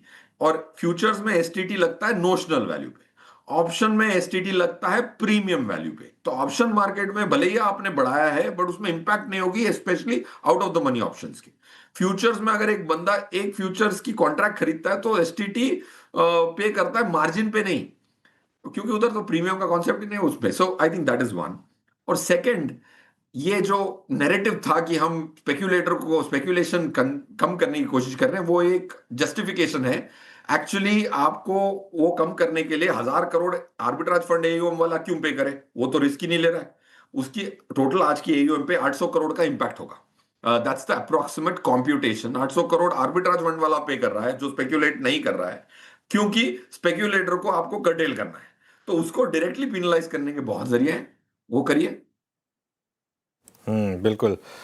नहीं, खैर ये तो एक डिबेट है जो चलेगी। अच्छा, एक चीज़ फिरोज जी जो मुझे आपसे पूछनी है, ये ईएमएस स्पेस जिसमें पिछले साल बड़ी करेक्शन थी, इस साल एक मैसिव रिवर्सल के साइन दे रही है। इवन डिक्सन, पीजी और सबसे बीटन डाउन स्टॉक इसमें जो रहा था केन्स टेक, वहाँ भी इस समय आज अच्छे मूव्स आपको देखने को मिल रहे हैं। यहाँ पर आपका क्या व्यू होगा? सर, ईएमएस स्पेस में मेरे हिसाब से जो बिकवाली हुई है, I think there little oversold, but I don't track this sector very closely. Just from a demand supply stand point I think इसमें जो बॉटमिंग हो चुकी है, ये मेरा मानना है। But I am not such a pro on this sector, so I would refrain from commenting any further. Okay, एक और चीज़ फिरोज, कैपेक्स का हाइक अच्छा था और इस बार एंड कैपिटल गुड्स स्पेस में उसका इम्पैक्ट विजिबल है। आपका टेक, आई मीन अमूमन हम कैपिटल गुड्स को थोड़ा सा ट्रेडिंग पॉइंट ऑफ व्यू से, इन्वेस्टमेंट पॉइंट ऑफ व्यू से ट्रैक करते हैं। You have multiple MNCs as well in this space. आपका टेक कैपिटल गुड्स स्पेस पर रिवॉर्ड कितना है और इस बार की अर्निंग्स के बाद आपका कन्विक्शन कैपिटल गुड्स पे कितना है इस बार? कैपिटल गुड्स पे मैं कहूंगा कि उसकी सिक्लिकलिटी के वो ट्रफ पे है, मतलब इन टर्म्स ऑफ रिवाइवल। मेरे हिसाब से कैपिटल गुड्स के जो इंडिसेस एनएससी के हैं, उसके स्टॉक्स के टॉप 5 वेट्स में अगर आप देखेंगे तो काफी ओनरशिप फंड मैनेजर्स की बड़ी है lately, on the contrary to the belief. काफी 2-3 टॉप 7 एएमसीज में 2-3 ऐसी एएमसीज हैं जिन्होंने वो 2-3 को बिल्ड करना अभी शुरू किया है। तो मेरा ये मानना है कि इस साल अगर आप एनएससी कैपिटल गुड्स या BSE capital goods, which is a more traded good index to represent, should beat Nifty by about 4 to 5%। Firoz ji, आप रिटेल स्पेस कवर करते हैं क्या? V2 रिटेल जैसे स्टॉक्स में भयंकर करेक्शन ऊपर इस तरह से फिसलता हुआ दिखा है हमें। आज कुछ और काउंटर्स थोड़े ट्रेंड रिजल्ट से पहले चल रहा है, हालांकि इसमें भी काफ़ी पेशेंस टेस्ट किया है अपने निवेशकों का। इस स्पेस में आपकी राय क्या है? देखिए, मेरे हिसाब से retail as a space is very bottom up space. It's not a well represented space in any of these sectors. Like even NSE 500 में आपको 1.1%, 1.2% kind of weight मिलेगा आपका रिटेल का। Of course ये बड़े बिग बॉयज को छोड़ के, of course जैसे आपने एक स्मॉल स्टॉक की बात की थी। सो मिड कैप और स्मॉल कैप में इनका इंडेक्स वेट बहुत कम है। सो पॉइंट ये कहना चाह रहा हूं कि इसमें बहुत बॉटम अप जाना पड़ेगा आपको। मेरा whenever you going into spaces जो पिटे हुए हों, उनकी आपको ये जरूर देखना चाहिए तो पिटे क्यों थे। लोग जो शेयर खरीदते हैं वो डिमांड सप्लाई को एनालाइज करने के लिए एक रिपोर्ट नहीं देखते। फॉर एग्जांपल, अगर जैसे आपने एक स्टॉक मेंशन किया, आप ब्लूमबर्ग पे जाके इसकी सितंबर की ओनरशिप उतारें और जनवरी की ओनरशिप उतारें और उसमें देखें कि 4 महीने में क्या क्या किस किसने ऐड किया, किस किसने सब्ट्रैक्ट किया। जिसने सब्ट्रैक्ट किया उसके पास और कितने शेयर हैं, ये पब्लिक डोमेन इंफॉर्मेशन है। Okay, that's what astonishes me, that people don't get into this basic research और बैलेंस शीट पढ़ने में 99% एफर्ट और इधर 5% का भी एफर्ट नहीं डालते। So that's why I personally think bottom up करना पड़ेगा। बॉटम अप करने के लिए आपको चेंज इन ओनरशिप जो मिल जाती है वो देखनी है, और जिसने बेचा है अगर उसके पास और 20 लाख शेयर हो फॉर एग्जाम्पल, तो आप रुक जाएं, बॉटम अप हुई नहीं है। जिसने बेचना था उसके पास अभी सिर्फ 2 लाख शेयर हो उस कंपनी के, तो शायद बॉटम में somewhere close by. This has to be analyzed, is the point being made. It's not very well represented in the small cap index and mid cap index, so it has to be bottom up. Okay Firoz, बहुत बहुत शुक्रिया। Post budget आपका पहला interaction था हमारे साथ, सारी बातें खुल के हुई सभी सेक्टर्स पे, स्पेस पे। बहुत बहुत शुक्रिया आपका इस कार्यक्रम में शामिल होने के लिए। निफ्टी को लेके आइए, और वो बाउंड्रीज जिसे कहते हैं ना, वो एक एज 25,800 अनुज वो पूरे दिन हमने पार किया। हालांकि वो मोर और लेस एज बना ही रहा, बट स्टिल किसी चीज़ को किसी पर्सपेक्टिव से अगर आप देखें तो सामने कुछ रखना पड़ता है। निफ्टी आईटी के कोलैप्स के अगेंस्ट ये अनुज क्लोज कैसा है और कल के लिए अप्रोच क्या रखें निफ्टी? देखिए, क्लोज काफ़ी अच्छी है मार्केट की, अगर आप चाहें तो कैरी कर सकते हैं। बस एक चीज़ मैं कहूँगा, एक ये व्यू हमने कल भी लिया था कि मार्केट में एक मैक्रो तेज़ी नॉर्मली 3 दिन की होती है। अब वो 3 दिन आप कहाँ से पकड़ेंगे? परसों वाले मूव को जो लास्ट क्या 1 घंटे में आया था उसको आप मानेंगे या नहीं मानेंगे? क्योंकि कुछ लोगों ने शायद सेंस कर लिया था कि ट्रेड डील आ रही है, या फिर कल से ही उसको मानेंगे। एक तरीका ये हो सकता है कि आप अपनी पोजीशंस को हेज करके जाएं, और अब तो एक हेज का इजी तरीका आपके पास ये है कि अगर आप लॉन्ग पोजीशन कैरी कर रहे हैं तो थोड़ी सी कल की सेंसेक्स की चाहे तो एट द मनी कॉल बेच दीजिए। अगर मार्केट में अच्छा गैप अप हुआ तो ठीक है, उस कॉल में थोड़ा लॉस होगा, लेकिन उससे कहीं ज़्यादा पैसा आपका पोजीशन बनेगा। अगर मार्केट फ्लैट भी खुला है, हल्का सा नेगेटिव खुला, तो वो कॉल जीरो हो जाएगी, तो उससे आपको थोड़ा सा हेज कवर हो जाएगा। पुट के थ्रू अगर आप हेज करना चाहते हैं, पुट बाय करके, ऑब्वियसली कॉस्ट उसमें कम होती है, लेकिन उसमें दिक्कत ही रहती है, क्योंकि कई बार क्या होता है कि आप लेते कुछ हैं और निफ्टी पुट से हेज करते हैं और उल्टा हो जाता है। तो इसके लिए लेकिन इंडिविजुअल स्टॉक्स में मुझे लग रहा है अब अच्छे मौके मिल रहे हैं। और अब मेरा ये मानना है कि नॉर्मली क्या होता है, एक बड़ी रैली पहले 2-3 दिन इंडेक्स में आती है, उसके बाद वो धीरे धीरे स्प्रेड होनी शुरू होती है। आज का आप मिड कैप मार्केट देखिए, आज मिड कैप इंडेक्स ने क्या शानदार आउट परफॉर्म किया है, और मिड कैप इंडेक्स पहली टिक से ही आज लगातार आउट परफॉर्म कर रहा है। और यहाँ पर देखें, अगर आप यहाँ पर मुझे लग रहा है अब जगह है, ये मिड कैप है, स्मॉल कैप भी दिखा दीजिए। स्मॉल कैप में थोड़े रिस्क भी ज़्यादा है, लेकिन अपॉर्चुनिटीज़ भी थोड़ी ज़्यादा हैं अब, क्योंकि स्मॉल कैप ज़्यादा गिरा था। लेकिन मिड कैप में मुझे लग रहा है कि थोड़े कम रिस्क के साथ ज़्यादा मतलब आपको अपॉर्चुनिटीज़ मिलेंगी। तो यहाँ से अच्छी क्वालिटी के मिड कैप्स लें, क्वालिटी का ध्यान रखें प्लीज़। ख़राब क्वालिटी के ले लेंगे तो फिर कोई नहीं आएगा आपको बचाने के लिए, वो फिर थोड़ा ना एक बार फंस जाएंगे, फिर थोड़ा कोई उसमें आपको बचाने आ रहा है। तो क्वालिटी का ध्यान रखें मिड कैप और स्मॉल कैप में जो भी लें। इंडेक्स पर मैंने कैसे कहा, हेज जरूर करें। अगर आप को इंडेक्स में कोई पोजीशन कैरी करनी है तो उसके लिए हेज करना थोड़ा सा ज़रूरी होगा। ये व्यू रहेगा। आईटी से मुझे लग रहा है कि अभी भी थोड़ा सा दूर रहें, हालांकि टेम्पटेशन होगी। आज थोड़ी सी रिकवरी आई है 1-2 आईटी स्टॉक्स में एक्चुअली इंटरडे लो से, इवन इंडेक्स में भी इंटरडे लो से थोड़ी रिकवरी है, लेकिन उससे थोड़ा सा दूर रहें। बस एक चीज़ मैं कहूँगा विरूप, मैं सच बताऊँ तो आज मतलब अब जैसे आज स्टॉक्स गिरे हैं आप आईटी के, है ना, अब इसमें ना मुझे कई बार जब थोड़ी सी एक इस चीज़ को लेकर एक सच बताऊँ तो थोड़ी सी एक अजीब सा लगता है, शर्म सी आती है जब मतलब अब इसका भी अगर कोई इसमें अगर आप देखें, आज सुबह क्लियर था कि आज आईटी स्टॉक्स गिरेंगे, इसमें कोई रॉकेट साइंस नहीं है। मतलब हमारे व्यूअर के लिए फ़ायदा तब है कि इस गिरावट में आप क्या खरीद के पैसा बना सकते हैं नहीं बना सकते हैं। आई थिंक उसका जवाब किसी के पास नहीं है। आज आईटी गिरेगा सबको पता था, हमने भी सुबह बात की थी कि आईटी गिरेगा, आज इसमें क्या रॉकेट साइंस है। लेकिन जवाब मुझे जो ये जवाब दे देना कि 6 महीने बाद आईटी में क्या होगा, क्या इस गिरावट में बाय करके पैसा बनेगा या इस गिरावट में भी यहाँ पे शॉर्ट करके पैसा बनेगा, जो ये बता दे मेरे लिए वो हीरो है। तो लेट्स वेट एंड वॉच।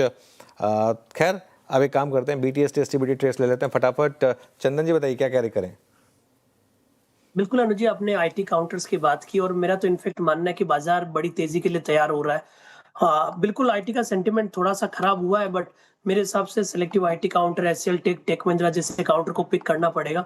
और 6 महीना यदि कोई व्यू लेता है तो 15 से 20% की रैली इन काउंटर्स में बननी चाहिए। और इंडेक्स कहीं ना कहीं हम 27,000 28,000 इमीडिएट में देख रहे हैं और उससे बड़े टारगेट है, बट वो पोजिशनल बात है। इमीडिएट बेसिस पे बात करें तो मेरे BTST में GMDC रहेगा। ये काउंटर काफी अच्छा सेटअप दिखा रहा है और कहीं ना कहीं मेटल माइनिंग काउंटर पे वापस फोकस आ रहा है। GMDC में मंथली चार्ट पे एक बड़ा नेरो रेंज प्राइस पैटर्न बन रहा है। जो नेरो रेंज प्राइस पैटर्न बना है वो यदि वर्क कर गया तो 15-20% की रैली भी इस जैसे काउंटर में आती है, बट इमीडिएट बेसिस पे खरीदें। छोटा सा स्टॉप लॉस रहेगा 608 का, ऊपर में 628 और 640 तक के टारगेट GMDC में बनने चाहिए। ओके, GMDC है आपका एक कॉल है। राजेश सतपुते जी, आपका ट्रेड क्या रहेगा?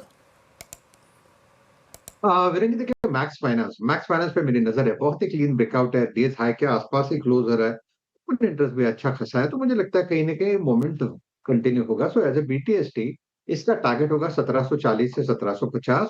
स्टॉप लॉस हम 1700 के नीचे रखेंगे। 1695 ये हमारा स्टॉप लॉस होगा मैक्स फाइनेंस। ओके, गावा सर बताइए आप क्या कैरी कर रहे हैं कल के लिए? मेरा ध्यान भारतीय एयरटेल पर है। ट्रेड करें 2025 पर, करीब 10 रुपए का स्टॉप लगाना चाहिए 2015 का, और टारगेट होगा 2050 से 2060 भारतीय एयरटेल। ओके, भारतीय एयरटेल आपका कॉल आपकी स्क्रीन पर। 2000 अच्छा मूव रहा है इस स्टॉक का आज। आशीष जी, आपका ट्रेड कल के लिए? देखिए मेरा होगा PFC पे। यहाँ पे बहुत जबरदस्त आज के दिन में मोमेंटम और कैंडल बना है, बहुत बुली स्ट्रॉन्ग मोमेंटम ब्रेकआउट काफी समय के बाद है, तो PFC पे बाय की राय होगी। स्टॉप लॉस लगाना होगा 402 का और टारगेट है 435 का। ओके, मानस जी आपने क्या कैरी किया? देखिए मेरे ख्याल से डिक्सन पे फ्यूचर में पोजीशन लॉन्ग साइड पे लेके जाएंगे। मॉर्निंग में मैंने यहाँ पर ऑप्शन रिकमेंडेशन दिया था, लेकिन जिस तरह की क्लोजिंग है आई थिंक ये रैली कंटिन्यू होनी चाहिए। तो 11,550 के नीचे, 550 के नीचे स्टॉप लॉस के खरीदारी करेंगे डिक्सन के फ्यूचर में, और टारगेट सेट करेंगे 12,000 के।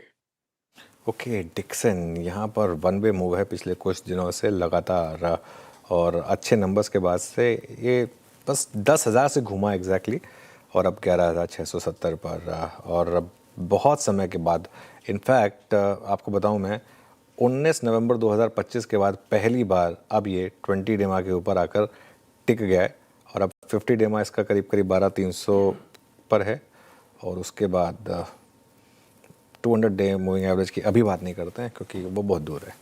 अब बात करते हैं जो हमारे एक पास है, वो है मुंबई। यहाँ पर 68 साल के एक व्यक्ति के साथ 11 करोड़ रुपए की ठगी हुई है। बुजुर्ग को शेयर मार्केट में निवेश का झांसा देकर लूटा गया है। ठगी का पूरा मामला समझ लेते हैं आशीष चतुर्वेदी से। आशीष, 11 करोड़ कैसे और कब? सर ये रीसेंट केस है, लेकिन इसे समझना बहुत इंपॉर्टेंट है क्योंकि पिछले 1.5-2 साल से ऐसे केसेस रुकने का नाम नहीं ले रहे हैं। लगातार आपके आसपास भी बहुत सारे लोग हैं, मैं खुद कई पर्सनली लोगों को जानता हूं जिन्होंने इसमें मोटा पैसा गंवाया है। 11 करोड़ की ठगी होगी। अब आप इस चीज़ को समझिए कि एक सीनियर सिटीजन है जिनकी उम्र है 68 साल, ये मार्केट में निवेश करना चाहते थे। इंटरनेट पर ब्राउज करते हैं, सोशल मीडिया देखते हैं, काफ़ी सारे एडवर्टाइज आते हैं, कुछ एडवर्टाइज इसमें फर्जी भी होते हैं। अब ऐसे फर्जी एडवर्टाइजमेंट पर जब क्लिक किया जाता है तब एक व्हाट्सएप के ग्रुप में जोड़ दिया जाता है, और इसके बाद अगर आप देखें तो एकाएक की ठगी देखने को मिली। पहले क्वांटम समझ लेते हैं कि इतना एक्सट्रीम है। 11 करोड़ की ठगी हो गई, और इन बुजुर्ग ने, सीनियर सिटीजन ने 20 दिनों में 1 दर्जन से ज़्यादा खातों में ये 11 करोड़ जो है वो ट्रांसफ़र कर दिए। लेकिन अब ये पार्ट समझना बहुत ज़्यादा इंपॉर्टेंट है कि दरअसल ये मॉडस ऑपरेंडी होती कैसे, कैसे ठगी की जाती है। तो इसका पहला भाग तो मैंने बता दिया कि जो फर्जी एडवर्टाइजमेंट होते हैं उनके ऊपर क्लिक किया जाता है, फिर उसके बाद एक व्हाट्सएप के ग्रुप पर लैंडिंग हो जाती है, आप इस व्हाट्सएप के ग्रुप में जुड़ जाते हैं। लेकिन असली खेल तब शुरू होता है जब इन व्हाट्सएप ग्रुप को देखा जाता है तो इसमें ऑलरेडी 200 से 250 लोग जुड़े रहते हैं जो कि लगातार पूरे दिन मार्केट के बारे में, रिसर्च के बारे में, स्टॉक्स के बारे में बात करते रहते हैं, और आपको लगता है कि नहीं ये जेन्युइन चीज़ है। इनफैक्ट मैं कई केसेस में ऐसा भी देखा है कि ये जो स्कैमस्टर्स हैं आपके घर पर मार्केट की किताबें भी भेजते हैं, स्टडी मटेरियल भी भेजते हैं, ताकि आपको लगता है कि नहीं ये रेलेवेंट है, सच है और मार्केट में पैसा बन रहा है। अब दरअसल यहाँ से शुरू होती है ठगी, और स्टॉक्स का लालच दिया जाता है। प्रेफरेंशियल अलॉटमेंट, सर्किट वाले स्टॉक्स को खरीदने की बात की जाती है। जिन कंपनीज के IPO नहीं आए उन IPOs में अलॉटमेंट, प्रेफरेंशियल अलॉटमेंट ऐसे झांसे दिए जाते हैं, और उसके बाद एक एप्लीकेशन का रजिस्ट्रेशन दे दिया जाता है जो कि बिल्कुल पूरी तरीके से फर्जी होता है। अब इन बुजुर्ग के साथ भी क्या हुआ कि 11 करोड़ जो उन्होंने डाल दिए थे, निवेश कर दिए, वो 11 करोड़ की वैल्यू कितनी दिखने लग गई? 18 करोड़। लेकिन ये सब हवा है, कुछ नहीं होता है इसमें। तब तक आदमी देखिए बिल्कुल डिनाइल पर रहता है, लेकिन खुश रहता है कि 11 करोड़ अब 18 करोड़ हो गए। अब लेकिन बात आई जब विड्रॉ करने की, तो ये 18 करोड़ तो थे ही नहीं। अब यहाँ पर स्कैमस्टर से पूछा गया कि हमें विड्रॉ करना है, तो उन्होंने कहा नहीं, आप विड्रॉ नहीं कर सकते, आपको 8 करोड़ और देने पड़ेंगे। तब दिमाग की बत्ती जली कि नहीं, कुछ तो गलत है, ये पूरी तरीके से स्कैम हो गया है। और इसी के चलते देखें तो ये एक ऐसी चीज़ है जो लगातार बहुत रिकरिंग हो रही है और सीनियर सिटीजन बहुत ज़्यादा इसमें ट्रैप हो रहे हैं। तो एक बार मैं बता देता हूं कि इनकेस आप भी अगर किसी को जानते हो और किसी के साथ ये ठगी या फिर आप ऐसे व्हाट्सएप ग्रुप में, तो आपको क्या करना चाहिए, तुरंत जो national cyber crime reporting portal है 1930, इस पर जानकारी दे दें। अपने बैंक को तुरंत जानकारी दें अगर एक भी ट्रांजैक्शन गलती से ऐसा देखने को मिल गया, और संभव हो तो नज़दीकी पुलिस स्टेशन में, साइबर क्राइम में इसकी जानकारी देना बहुत आवश्यक है। जितनी जल्दी FIR कर पाएंगे उतनी जल्दी कार्रवाई होगी। मेरी तो रूह कांप गई अनुज।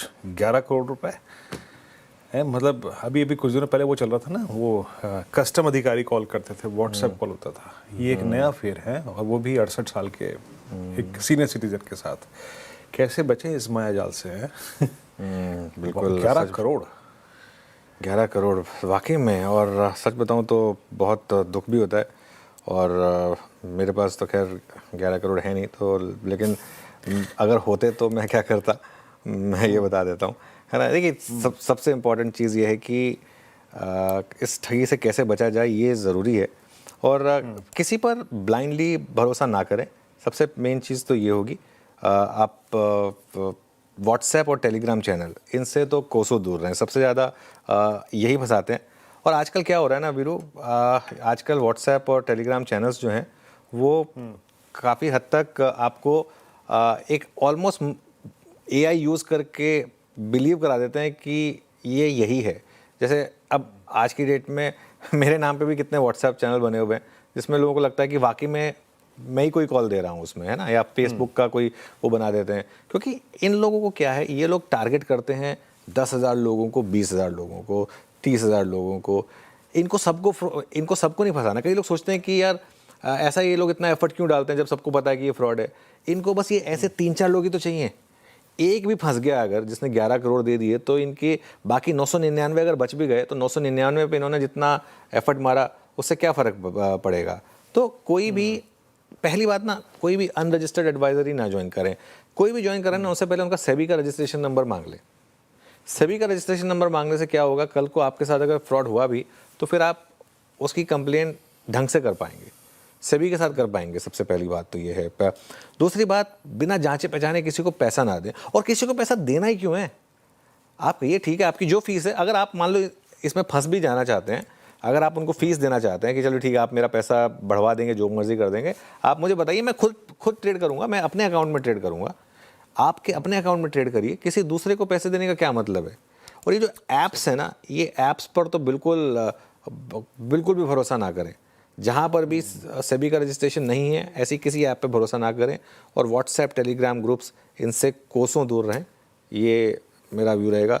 और सच बताऊं तो बहुत दुख होता है, क्योंकि सोचिए 11 करोड़ क्या होता है, मतलब रकम होती है 11 करोड़। मतलब यहाँ तो अगर 300 रुपये भी एक्स्ट्रा किसी के चले जाएँ तो दुख होता है, इधर 11 करोड़ का मतलब फ्रॉड हो जाए तो ऑब्वियसली पेन तो होता ही है। मैं बताऊँ मनोज, लास्ट वीक की बात है, बजट से ठीक पहले 2-3 दिन पहले हम क्लोजिंग ही कर रहे थे, मेरे पे मैसेज आया है ना, कि आपका चालान है। तो मैं चालान अमूमन आदमी फ्रॉड भर देता है ना, कि तो मैं गया, खोला चालान, फिर ऐसे ही क्लोजिंग कर रहे थे तो मैंने डिटेल में पढ़ा, मैंने आपको स्क्रीनशॉट भेजा था उसका। मैं कहा ठीक है भरते हैं चालान। लेकिन फिर जब मैंने देखा कि उसमें जो मिस्टेक थी, उसमें लिखा था कि हेलमेट नहीं पहना था। मैंने कहा यार, गाड़ी 4 व्हीलर में हेलमेट पहन के कौन बैठता है। गाड़ी का नंबर मेरा था, हेलमेट नहीं पहना था। और हुआ क्या, अल्टीमेटली अगर मैं उसको पे करने जाता तो वो पूरा अकाउंट खाली हो जाता। ये चल रहा है आजकल। तो ये चालान अगर भरने को आपसे कहा जाए तो प्लीज थोड़ा सा देखें। मेरे साथ लास्ट वीक हुआ है। नहीं, वैसे ये एक्सपेक्ट कर सकते हैं हम कि मतलब वो ये जेन्युइन भी हो सकता है। मतलब हाँ, बस उस बार जब चालान भरने जाए, हमारी अथॉरिटी से कोई भरोसा नहीं है। वो 2 व्हीलर 4 व्हीलर वो क्या पता कुछ भी भेज देते हैं। वो डुप्लीकेट था। हाँ नहीं, वो डुप्लीकेट था, मैं समझ गया आपकी बात, लेकिन मैं वैसे बता रहा हूँ कि वो कई बार हो जाता है वैसे। अच्छा चलिए खैर एकदम टॉपिक से डाइग्रेस कर रहे हैं क्योंकि यहाँ पे टॉपिक स्टॉक मार्केट का था इसके लिए, लेकिन इस पर काफ़ी फ़नी चीज़ें हुई हैं वैसे जो चलाने वाली होने। खैर वैसे आशीष बहुत बहुत शुक्रिया, और ऐसी इंटरेस्टिंग स्टोरीज हमारे लिए लाते रहें, और हम कोशिश करेंगे कि अपने व्यूअर्स को वार्न करते रहेंगे इस समय। चंदन जी, आपके यहाँ मोतीलाल ओसवाल में कोई ऐसी कुछ एडवाइजरी वगैरह होती है क्या कि कैसे बचा जाए इन सब फ्रॉड से? बिल्कुल, देखिए अनुज जी, सबसे पहले तो आपको बहुत बहुत धन्यवाद, आपने इस मुद्दे को हाईलाइट किया है, और मैं आपसे रिक्वेस्ट करूंगा कि इन मुद्दों की लगातार आप चर्चा करें, क्योंकि बहुत बड़े स्कैम हुए हैं। अब तो मैं बोल रहा हूँ हमें आदत सी हो गई है। मैं आपको बताऊं कि मेरे पर्सनल नाम से हर दिन 3 से 4 फेसबुक इंस्टा आईडी बनती है, और हम परेशान हो जाते हैं और लोगों को लगता है कि हम पर्सनली रिक्वेस्ट कर रहे हैं। अब कंपनी की बात करें, आपको मैं बताऊंगा कि एक कैंपेन निकला था कि मैं कौन हूं। इनफैक्ट उस कैंपेन में रामदेव जी ने खुद एक वीडियो रिकॉर्ड किया था कि कैसे एक डुप्लीकेट आदमी बनके रियल आदमी के नाम से फ्रॉड करता है। तो हमारी इसमें रियल एडवाइजरी है। इनफैक्ट मैं आपको बताऊंगा कि हमारी कोपकॉम टीम के साथ में 3 लोगों की एक टीम है, जिसको हम बार-बार अपडेट करते हैं कि इस अकाउंट को आप ब्लॉक कीजिए, इस नंबर की कंप्लेन आई है, और इनफैक्ट हमारी लीगल टीम है जो लगातार इस पे काम कर रही है। उनके पास इतने सारे मैटर है, तो सबसे यही रिक्वेस्ट है कि आप रजिस्टर्ड और ट्रेडिशनल और नॉन ब्रोकर के साथ में काम करें। आपने एक बात की थी कि आप जब किसी की एडवाइजरी ले तो पहले सेबी सर्टिफिकेट दिखाएं, बट कुछ केसेस में ऐसा हुआ है कि जो फ्रॉड कर रहे हैं वो एक डुप्लीकेट एज इट इज किसी का सर्टिफिकेट क्लाइंट को मेल कर देते हैं, ताकि क्लाइंट को विश्वास ही नहीं हो कि फर्जी कौन है। तो सबसे पहली बात, आप जब भी ऐसा ट्रांजेक्शन करें पर्सनली मिलें, सारे दस्तावेज चेक करें, और साथ में ये याद रखें किसी को पैसा ट्रांसफर नहीं करें, पैसे अपने अकाउंट में रखें, चाहे आपको ट्रांजैक्शन करना है या नहीं करना है। ये एक बहुत गंभीर मुद्दा है और सीएनबीसी आवाज ने इस मुद्दे को उठाया, इसलिए बहुत बहुत धन्यवाद। और जितने भी मेरे फॉलोअर हैं उनको भी मैं ये चांस लेके और रिक्वेस्ट करना चाहता हूँ कि प्लीज ध्यान रखिए, हम कोई रिक्वेस्ट आपको नहीं भेजेंगे। आप यदि जो हमारे वेरीफाइड यूजर नेम है उन्हीं को फॉलो कीजिए, और किसी के साथ पैसे का ट्रांजेक्शन तो बिल्कुल नहीं कीजिए। बिल्कुल। अच्छा, वैसे गावा सर, बहुत कंप्लेन आ रही है कि 1930 वाला जो नंबर है उस पर कोई रिस्पांस आता नहीं है। वैसे आपके नाम से तो कितने चैनल चल रहे हैं? बिल्कुल 1930 में रिस्पांस वाकई में मैंने भी कोशिश की थी, नहीं आता है, बिल्कुल नहीं आता है। तो लोकल पुलिस स्टेशन पे जाना पड़ता है और कुछ नहीं। बीच में मैंने 29 सितंबर को एक कंप्लेंट की थी। वाकई में बॉम्बे पुलिस ने बहुत अच्छी मेहनत की, और फ्रॉड था करीब 400 करोड़ का। विद इन अराउंड 40 डेज में पकड़ लिया उन्होंने। It was in Assam, Cambodia में थे, बैंगलोर से और थाने से थे। It's a difficult situation.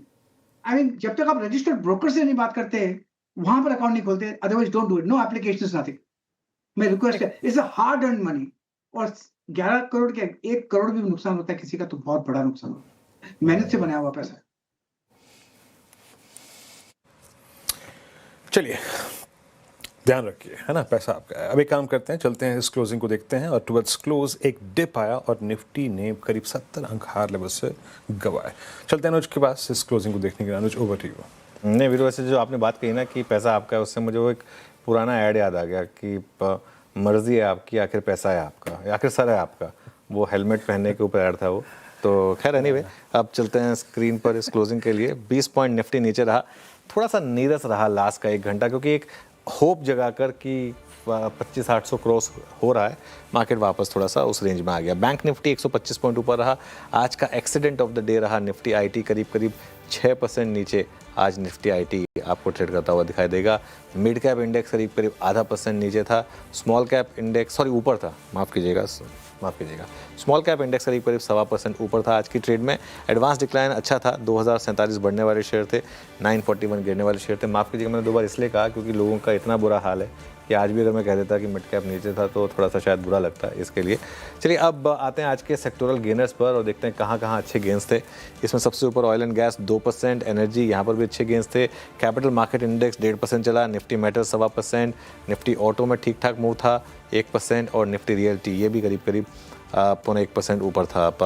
अब आते हैं आज के सेक्टोरल लूजर्स पे। डिफेंस निफ्टी आईटी क्लियरली इकलौता बड़ा इंडेक्स 6%, डिफेंस और फार्मा में हल्की सी गिरावट थी। निफ्टी गेनर्स पर आते हैं अब जरा। निफ्टी गेनर्स फटाफट लेकर आइए प्लीज़। इटर्नल आज का top gainer, trend 5%, ONGC, NTPC, Adani ports और पावर ग्रिड, इनमें सब में बाइंग थी। लूजर्स फटाफट दिखा दीजिए एक बार जरा। और इसमें इन्फोसिस टॉप पर, इनफैक्ट सारे आईटी नाम थे, 5 आईटी नाम, Infosys, TCS, HCL Tech, Tech Mahindra और विप्रो, और छठा इसमें एक्सिस बैंक का। लेकिन कुल मिलाकर एक सॉर्ट ऑफ एक नीदर वे वाला ट्रेडिंग सेशन। अगर आप क्लोजिंग देखेंगे तो 25,751 की, एडजस्टेड क्लोज थोड़ी बेटर होगी 25,777 पर। वीरू जी हाँ, बिल्कुल। और थोड़ा सा टुवर्ड्स क्लोज थोड़ा सा डिप था, लेकिन याद रखिएगा आज हमने बहुत ही बड़ा एक निफ्टी आईटी के कोलैप्स को झेला, वो भी एक बहुत महत्वपूर्ण बात है। बाकी अगर आप देखें तो आज कुछ इंडिविजुअल स्टॉक्स में बहुत स्ट्रांग होता है, स्पेशली बैंक्स में, प्राइवेट बैंक्स में। ICICI bank towards day high close हुआ। खैर, इस कार्यक्रम में फिलहाल इतना ही, और सारे समीकरण, तथ्य, फैक्टर्स, न्यूज़ और स्ट्रेटेजी लेकर ये पैनल आपके साथ फिर जुड़ेगा कल सुबह मॉर्निंग कॉल और मुनाफे की तैयारी में। तब तक के लिए नमस्कार।